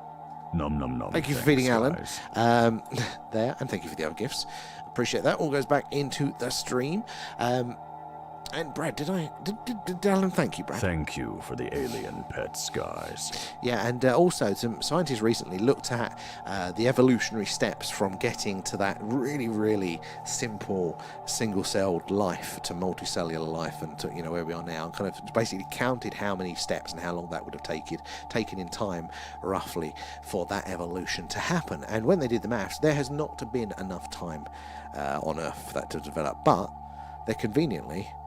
It was just around the right amount of time for it to survive for it to have been caught in Mars's habitable window, and then at that early stage kind of sent over here. And life, I think that if it was multicellular life, actually happened twice, because that's another one of those big things. You've got life in the really simple sense there, and then you've got multicellular, complex life, intelligent life, civilization. Very, very few, quite high bars to reach that. But yeah, apparently the more complex form, that first step from life, it happened twice independently, and the other version didn't survive. I don't know if it lasted 1 million years or so, and then died out, and then our version kind of came forward. And that's just what we know of the geological record now. In fact, so much of the geological record is wiped out. You can't get those earlier fossils of those microbes that may be that first initial version, because the Earth, the crust is too new. It's almost recycling, isn't it, of our plate tectonics? So yeah, we're unlikely to get the details on that as well.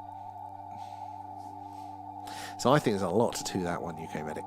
And there won't be a real invasion, because the Illuminati already have spaceships, and it is their technology that can shoot down UFOs. And why would you attack a prison planet anyway? Well, that's the other theory, isn't it? Prison planet. I mean, prison planet, zoo planet, they're all very, very similar there to the occupants. They're all quite similar as well. We are a troubled human race because of the evil DNA. I mean, well, it could be. I mean, they're quite emotive words there, but there could be. We may be quarantined. Maybe there is something about our version of life that could potentially be dangerous. Maybe we are being kept in like that. I mean, I don't know, but I definitely think you have to have some of these theories on the table until we know otherwise. There, and Floofy as well. Nom nom nom. Thanks, guys. Thanks for feeding Alan, and the Grim Reaper definitely gave me the thing of that day.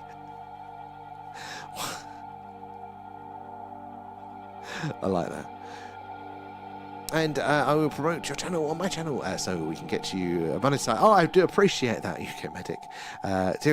Bloody hell, in 2 years. That's crazy. But thank you for that. And if anything we can do let us know there as well. We had a good run, didn't we, TikTokers? We started on TikTok in the summer, and it was crazy busy. It was crazy. We were going like that. And Ayup's a nice... That's a cute one. I've not seen that animation before there, Ayup. Thank you.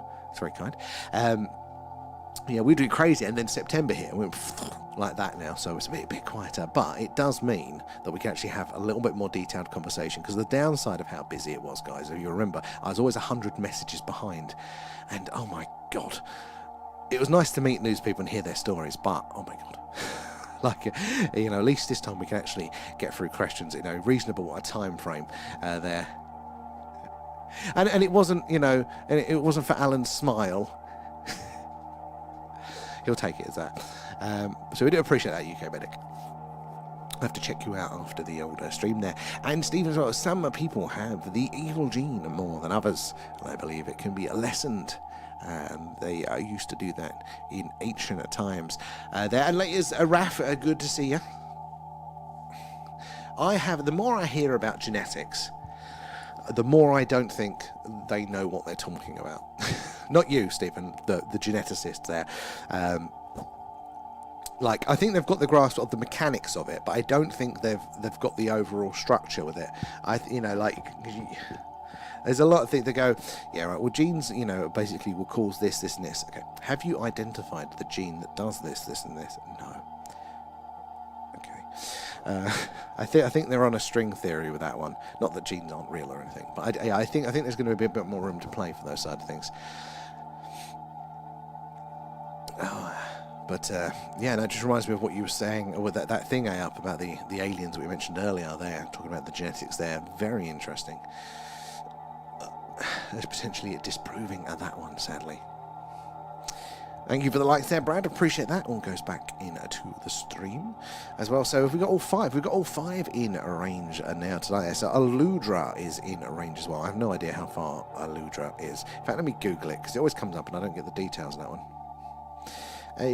Aludra. Let's have a look. How far away is Aludra? A bright blue supergiant star. There we go. In Canis Major constellation. Named from the Arabic for the Virgin, symbolizing purity and strength. Oh my god, that is a far away one. Right. Okay. So that one is 3,196 light years from us there.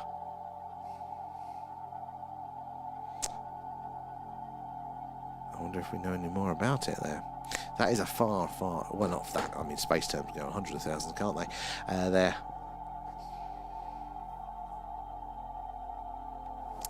Yeah, exactly. I think just generally as humans, we don't know what we don't know, and we forget that we don't know what we don't know. And we always think that we've got 90% of something, and maybe it's just the crumbs left to get, but we've got the overall structure. And I think we never learn that lesson, do we? That's why I think it's so hard to take certain things off of the table.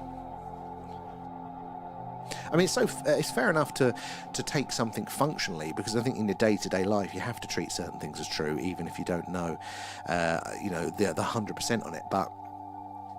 But then I think scientists confuse that quite a lot of the time. Not that there isn't some fantastic work from science, and it's been proven that there was intervention in our DNA, and we've changed in the past. So that is an angle that fascinates me, and you do think that there would be a record with the technology they do have now and the way they can trace things back. I haven't seen it yet, but you would expect there would be. If you've got anything, Steve, I'd love to see that, because that's been one of the things that I'd love to know a bit more on, because that side of things shouldn't lie. There shouldn't be too much to interpretation on that one there. It's just the 21st century version of measuring heads. I think you're right. Leeches for everything there. It's too much. It's too multifaceted in nature versus nurture. I think you're right there. I think we get a new toy, and these toys are good, and they do amazing things. But just like the child when he gets his new toy, everything is about that new toy. I got a 3D printer for Christmas. Everything I have got in my house has now been 3D printed. There's a bracket for everything, So that's the problem. We tend to filter these things through, and I think that science is a wonderful, wonderful thing there, but it is a tool. It is not the thing, and that's what we forget there. Science is a method to be applied to things. It is not the overarching structure, isn't it there? That's not. Oh, hey up! You've got to. If you're that way inclined, 100%. Like I was on the fence for years. I'm like, am I going to use it? Is it just a gadget? What am I going to print two things and go great? It's going to sit there and get dust. But oh my god, I've been printing so much, and I even printed the old Egyptian vases that they talk about being incredibly precise and therefore potentially a sign of like a very advanced ancient civilization. Amber, thank you for the heart. You can just download that model for free and print it. And I'm like, I've got one of these vases now. And it's quite cool to see because it's the proper scan. It's got all the little dents and like the little chips in it, so you can see the thing's history and have it in your hand. But apparently lots of museums are scanning their artifacts now, so you can just download them, for free at home. You can print yourself off like a dinosaur bone or things like that. I think that'd be amazing. So what I really want to do is planets as well. I really want to get a good physical model because you can see all of like the textures of the continents and things, and really get that shape of Mars and the moon and things like that. Really get like more of a grip than just the flat. I think it'd be great. I need to order some silver for it though, so I can actually print some UFOs, because when we're talking about certain craft and certain how they might operate, especially when doing the skywatches, we're talking about the flashing, it'd be good to have props to demonstrate some of those things there. And a labelling machine for the same reason everything will be labelled. Labelling machine, everything needs to be labelled out. There is no excuse not to label everything. That 100%, like, whoever's giving you those rules, no good. You need the 3D printer to start printing all of your little brackets and holders and things, and your labelling machine there. Alan's giving you permission there. Yes, and the labelling, Kate. Organisation, love it. Which is crazy to think, ADHD. But it saves so much time. Where are we? It was there, and some results. I did as well. I don't know if it was the jab specifically, but there was issues there as well. And I've talked about the change we had. Did post stuff in Discord. I've heard stuff about that as well. Not in detail, because that's a big area actually that I haven't got the mental space to like properly open up. Like I'm just like, I'm just going to have to leave that bit of crap to one side at the minute, because I don't know how much I can take the way the world is at the minute there. But I don't doubt it. Got my first flying camera. I get it. Yeah, that again. That's the way I've been holding off as well. There, getting one like a drone, because they look cool. But would I use it? Would I not use it? But now I've seen such joy with the 3D printer. Like, you know, maybe, although it's going to be a very long time away at the minute there. But and the second, what Stephen says, yeah, so sorry to hear it as well. And until I had. Oh my God, that from it as well. And again, they said a lot that I had heart trouble as well. Luckily, as far as I know, it wasn't like that. But, you know, and everybody was called crazy for it at the time, weren't they? And now,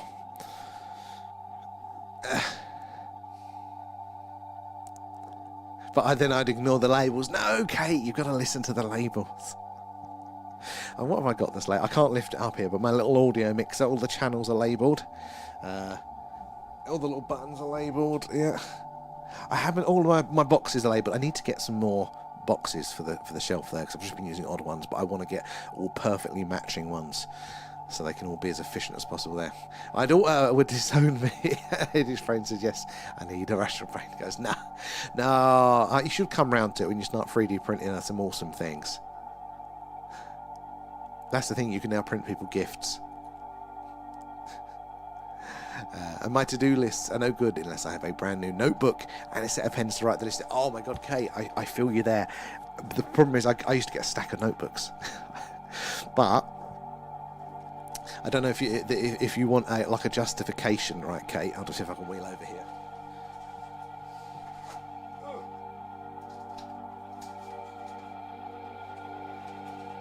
Oh, I've got to pull my plugs out. Hold on.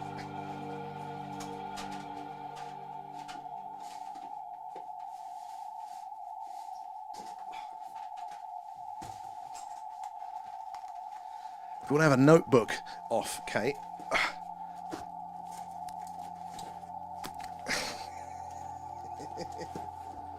And there's more in the box. There's loads more in the box. And that is just one brand of notebook. So, have you ever heard of Field Notes?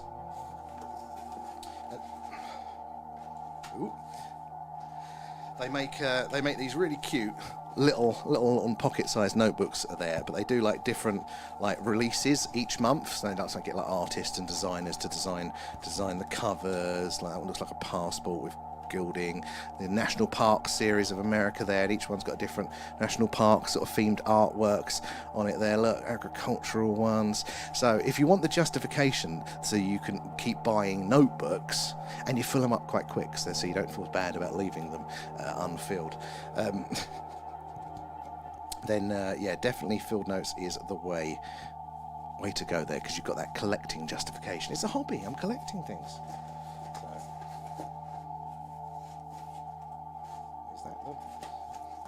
I did have it in some form of organisation, but in my excitement, it's a whole box. I have to declare, not sponsored, but they did send me loads, so.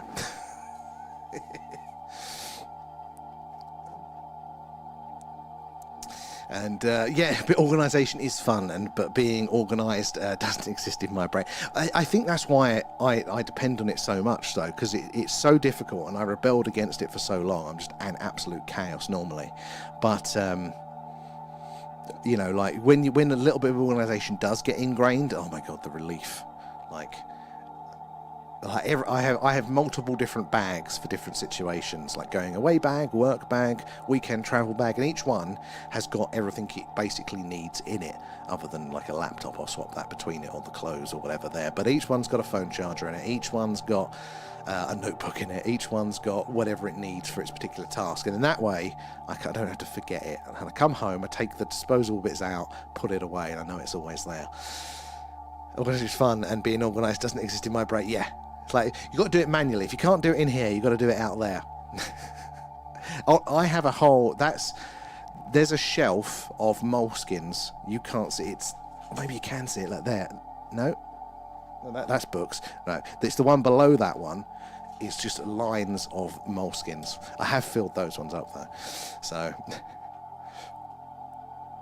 I need a bag to keep all my daily junk in. You do. I just got a new work bag, so I can sing about the benefits of getting yourself more organisation there, Kate. 100%. There. You got a paranormal, exactly. So you've got to have one for every occasion. And hello, Agent X. There, you've got to have your organisation. You need a paranormal notebook as well. There, Agent X. Alan, notebooks next year. And do you also never throw away notebooks? I can't do that. They have to say yes, exactly. Even though I know I'll never go back. And in fact, I think the tagline for that Field Notes brand of notebooks is, I'm writing it to remember it now, or writing it down to remember it now, not in the future, whatever it is. Basically, it's the act of writing it down helps you remember it rather than actually needing to go back to it. There. And a hiking backpack. Agent XC, we're all the same here there. In my head, I'm super annoyed. Outside chaos. Oh no, I am... Externally, I look organised. Inside, I'm chaos. Dog walking backpack. Is it full of poo bags? You got a UFO backpack as well. Just the line. But I'm all for that one. And does Alan go in your bags? I do need to start taking Alan out with us on our little skywatches, because we haven't been previously. I was worried about losing him, but maybe I can get one of those like little, they're called a papoose, aren't they, where you can strap your child to your chest. I can just have Alan with me, strapped to me there for our skywatches there. Wish that was the case. Problem is now I need a box rather than that cardboard box to store my notebooks, or those ones. That's the now for I need to organise the organisation. Never throw any diaries out until my parents found me dated or staying it. Well, you might need them for your memoirs, you don't want to sit there. Mine are just lists upon lists and upon lists there. Better mentally organised when I'm environmental. Totally. And you've got to think of it, it's all frictions, isn't it? They're like, it's physical frictions in your environment. If you've got to spend time looking for something a little bit more because it's missing, if it might or might not be there, that's all extra calories your brain is doing there. So it does actually help. It is a degree of efficiency. Every day I was fighting between the ADHD and the autism there, and one super organised, whatever. There is the internal. What's it? I've got two wolves inside of me, and they're both having a nap. Executive function is the biggest person. Yeah. I can heavily relate. I go through spurts of it there. And have you ever found anything yet? How are you doing there, Lee? Only more notebooks, if you call that part of it. Yeah, we haven't now. We've got some interesting background noise, and we've got some very, very interesting stars in range now. So we're in a high probability zone at the second there. So we're going to keep our eyes out there. But how are you doing, Lee? If someone cleans up, I'm done. Oh, I'm always cleaning up, forever cleaning up there. Excellency, are you a fan of the Field Notes? I'm a fan of them. And, Scooby very serious. Oh, over on the tubes. Where are you? Let's have a look.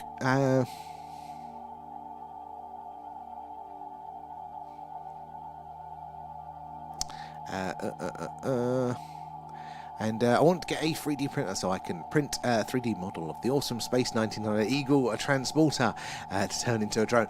Now that would be cool. There's got to be, yeah. Probably will be models online that people have made from that already, so you can easily do that. Yeah, I say easily. I've got no real skills in the electronics area, but honestly, they're getting so cheap now as well. And they're very reliable. In fact, I've had less aggro out of the box with the 3D printer than I have my bloody inkjet printer. I think stuff would just, oh my god, I never in 2014 because of my phone overuse. Yeah, but honestly, there probably is something that we're going to find there, Stephen. But sorry to hear that one as well. And you can have them and not necessarily know exactly that, and kind of with things. So my father-in-law did that.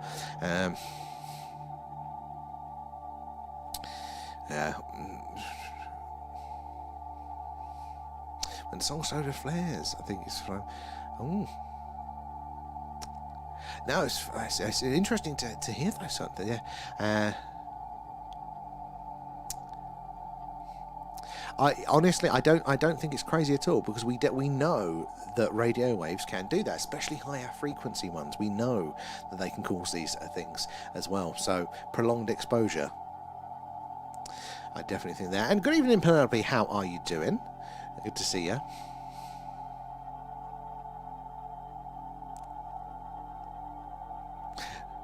Who's moved my watch? Midget getting have a meltdown. Leanne, honestly, she swears at me because I have a phrase that is everything has a home, and I just look at her and she goes, everything's got a home, because she's normally left something out. She just sheds stuff wherever she goes around the house.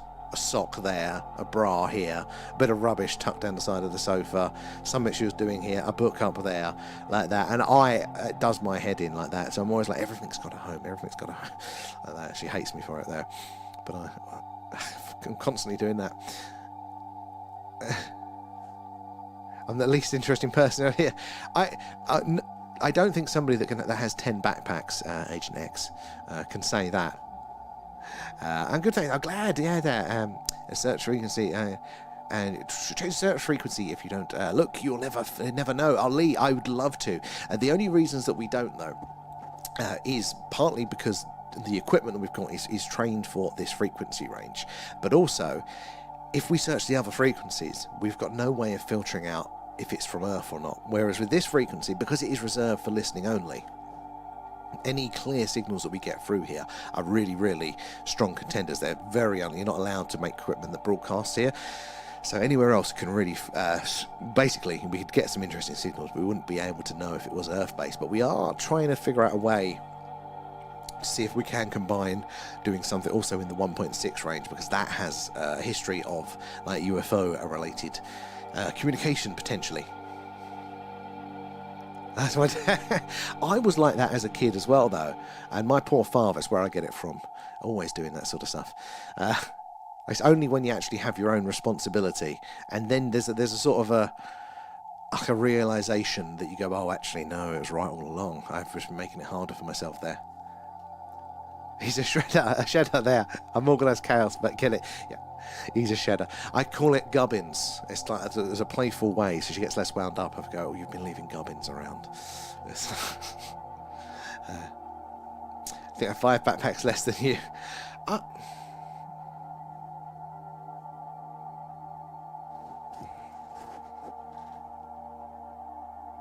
I've got 5 in active rotation that aren't used for long-term storage there. I don't think that's excessive for back/carry bags, is it?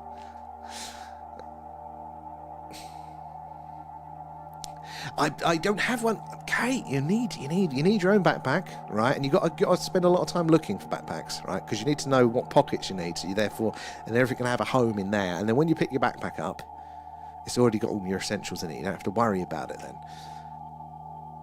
Got to be a New Year's resolution there. You bought 2 backpacks today. Remember? Oh, at least they're gifts though. And I don't know exactly where that single red paperclip is. I left in the drawer. I remember things like that, but not the things that I actually want to half of the time. I fully rely on everything having a home. If it doesn't have a home, then I wouldn't know where it is, unless it's totally useless to me. In order to save. Oh, well, when those 3 arrive, then you'll be in the lead there. That's why I don't have one. I can't find the right one. Well, honestly, I get that as well, but you've got to remember, Kate, it can be your first draft. Sometimes you need to just do the thing and as a test to figure out what it is that you need. So get one, run it for a while, go, right, actually, I really need 3 more pockets, 2 less pocket, whatever it is. And then, kids, they can have it. And you get the one you want. I think TikTok was first, but which part was that there? Oh, I've got several backpacks. I think it probably may have done that. I don't... Oh, I think I think it did the paper one. Bloody TikTok. Can't really have a decent conversation, can we? And how are you doing, though, Penelope? Good to see you there. I'm glad to hear you're well. And OCD, yeah. Trying to break out the tin foil. It's the only thing that keeps the voices out, isn't it? And exactly, everything needs a home. Leanne swears at me for that. Medic packs are awesome. So I've looked at those, and they look cool. They look like I've got a few in my shopping basket, but I don't know what particular category of things I have enough to warrant a whole bag, but they look bloody awesome there. So I might be looking on eBay tonight. I have a proper armed burger now from when I was homeless. They are pretty good. I've got, God, I think I've got my one from when I was in the cadets still. Yeah, actually I do. I packed loads of my clothes in it when I moved. Yeah. I'm at the point now where I've hoarded so much stuff, and I've got such a wide range of stuff that I'm now getting to the point where I don't need to buy things. I now go, oh, I have that obscure item. Never fear. Yeah, and you look generous as well there, Kate. So, you know, it's all right to do a first draft of these things.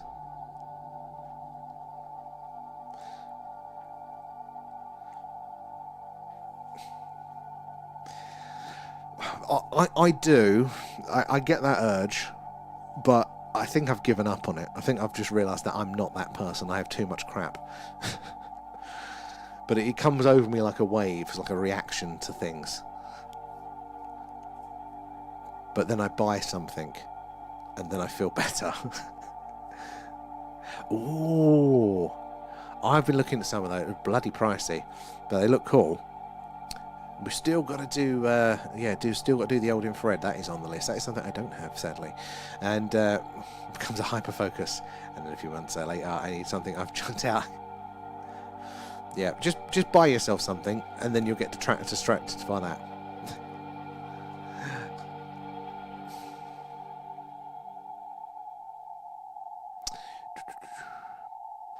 Or a used hockey bag. You know, that's one I haven't tried, actually. How's that? And a medic pouch as well there. I've got a very large medic pouch actually attached to my survival bag there, but it's packed full of weird stuff. I kind of got deep into that about 10 years ago, and now I can't remember all the stuff that I've got in there, so I don't so I've no idea like what's in there anymore. So it'll come to the apocalypse and I'll grab my survival bag and be like, I've got nothing of use in here. What the hell is all of this? Why have I got a full resuscitation dummy in here? And I'm not sure what's where. I forget when I find them. Consider the artifacts there. I can feel that. Before we moved here, I had stuff in about 3 people's garages, like filling up most of them. And I've still got some stuff elsewhere that I need to get. It's all weird. It's all very, very weird. Yes. Very much like that. That's why you've got to test it, isn't it? You've got to put these things into practice so you can trim them down as well. Oh, God, I can't imagine the insecurity, because I got close once. Luckily not fully, and it's scary, and I don't think people appreciate how close how easy it can happen to people, you know, and how hard it is to get back from that place. So there, the pockets. So there. And let me scroll. Where are we? Over there.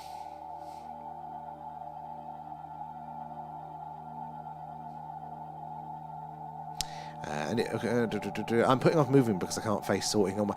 Oh my God, yes, I feel you there. Like Leanne said, we're never allowed to move again.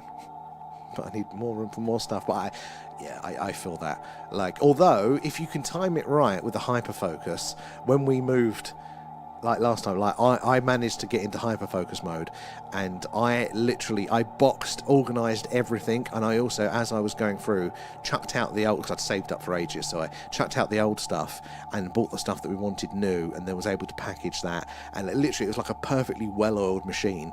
The delivery drivers were like, the movers were like, we've never seen this before.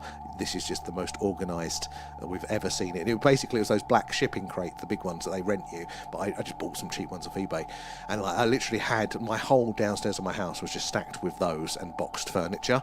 The problem is, I did it a little bit too soon, and we had to live like that for about a month and a half, and I had like no surface area to do washing up or to work. It was ridiculous. But if you can ride that hyperfocus.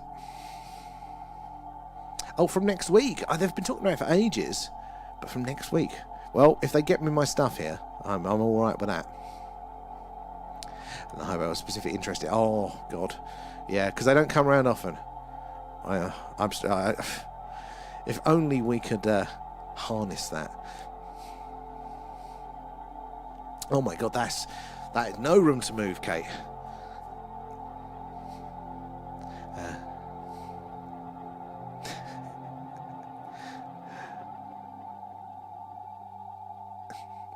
Rio, did you collect anything? Oh, what was that for?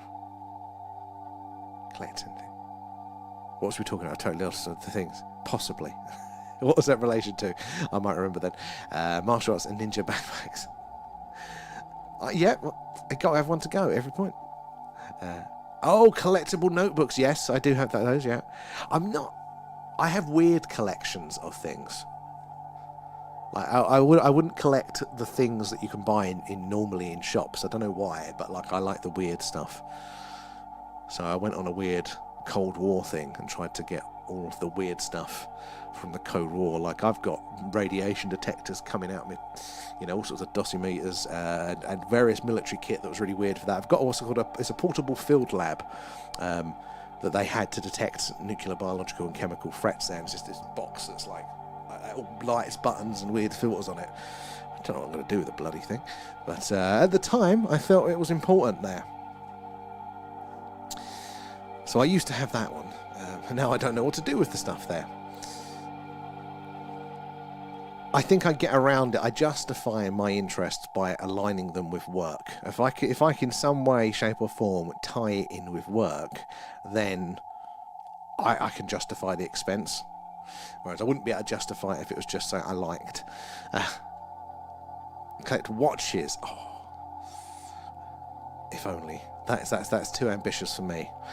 Old style perfume bottles with the puffery. Oh, my nan had one of them. I was fascinated by that as a kid there. You just pick them up at the car boot sale. There's nothing like, is there, like actually seeing the missing thing or a new thing in a set that you need like that. Just like the dopamine hit of that is when they're... Oh, dragons! Awesome. Like, what are they? Are they like ornamental ones? Or are they model ones? Excuse me, there. And cars, well, thank you for the heart.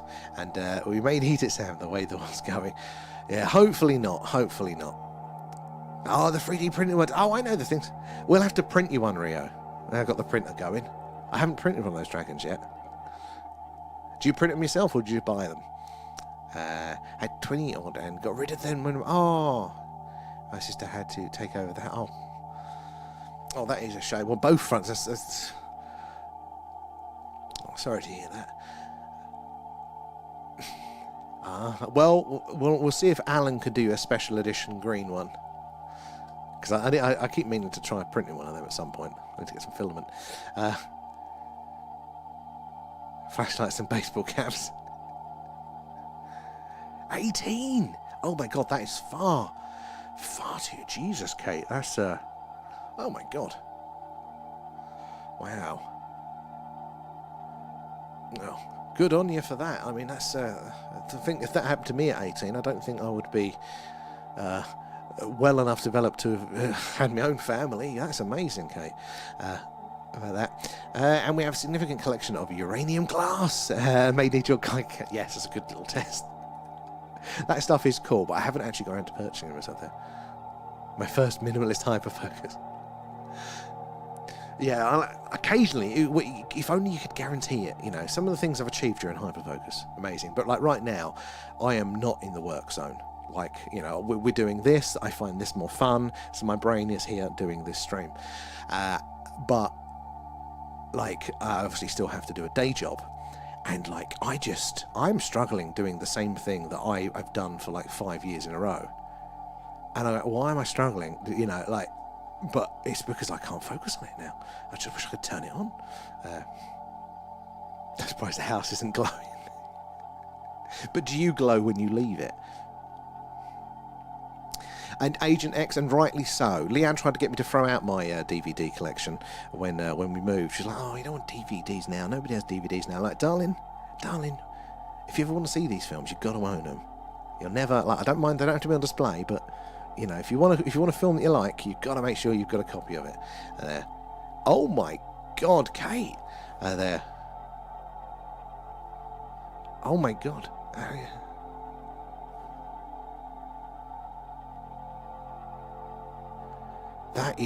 That is insane, Kate. That is insane. But amazing as well. Like, of what you've made of that. That is, wow. That's a tough deal. And oh, did they? I knew. I've seen people talk about it recently, but I'm not seeing TikTok. Yeah, but I'm not surprised. Exactly, Agent X. I do wonder how long they'll last. That and the CDs, though, and the same with vinyls as well. Yeah, the second thing happened there. Collects wines, only ones with corks there. Now that's a hobby that can pay off in the future, and if not, it's delicious. There. Where are we over? Sorry, guys, I haven't seen where you are there. My trauma kit is one large outer pouch, and inside are multiple Velcro pouches. I see this thing. I don't know that much actually about the medical side of things. I think that's where I went wrong with all of my stuff. I didn't actually know much about the job it was trying to do. So, and I walked around town with a shopping trolley full of camping gear. That, oh my god, a life like that, and band-aids and stuff. Yeah, that's it. That's about as far as my knowledge understands there. How long was that for, Stephen?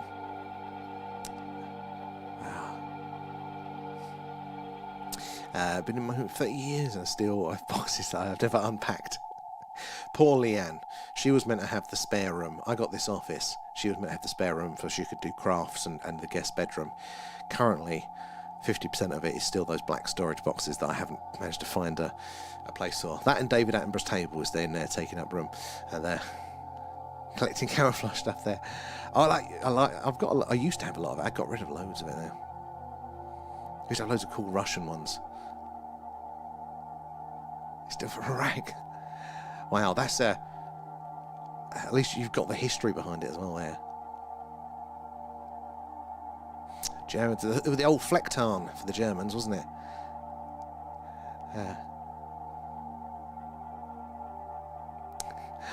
I was never any good at collecting those sort of things. I tried as a kid. I tried to get into the football stickers and the Pokemon cards and whatever it was, whatever those collections were. But I just was never any good at it. You know, I'd never get the right things and stuff.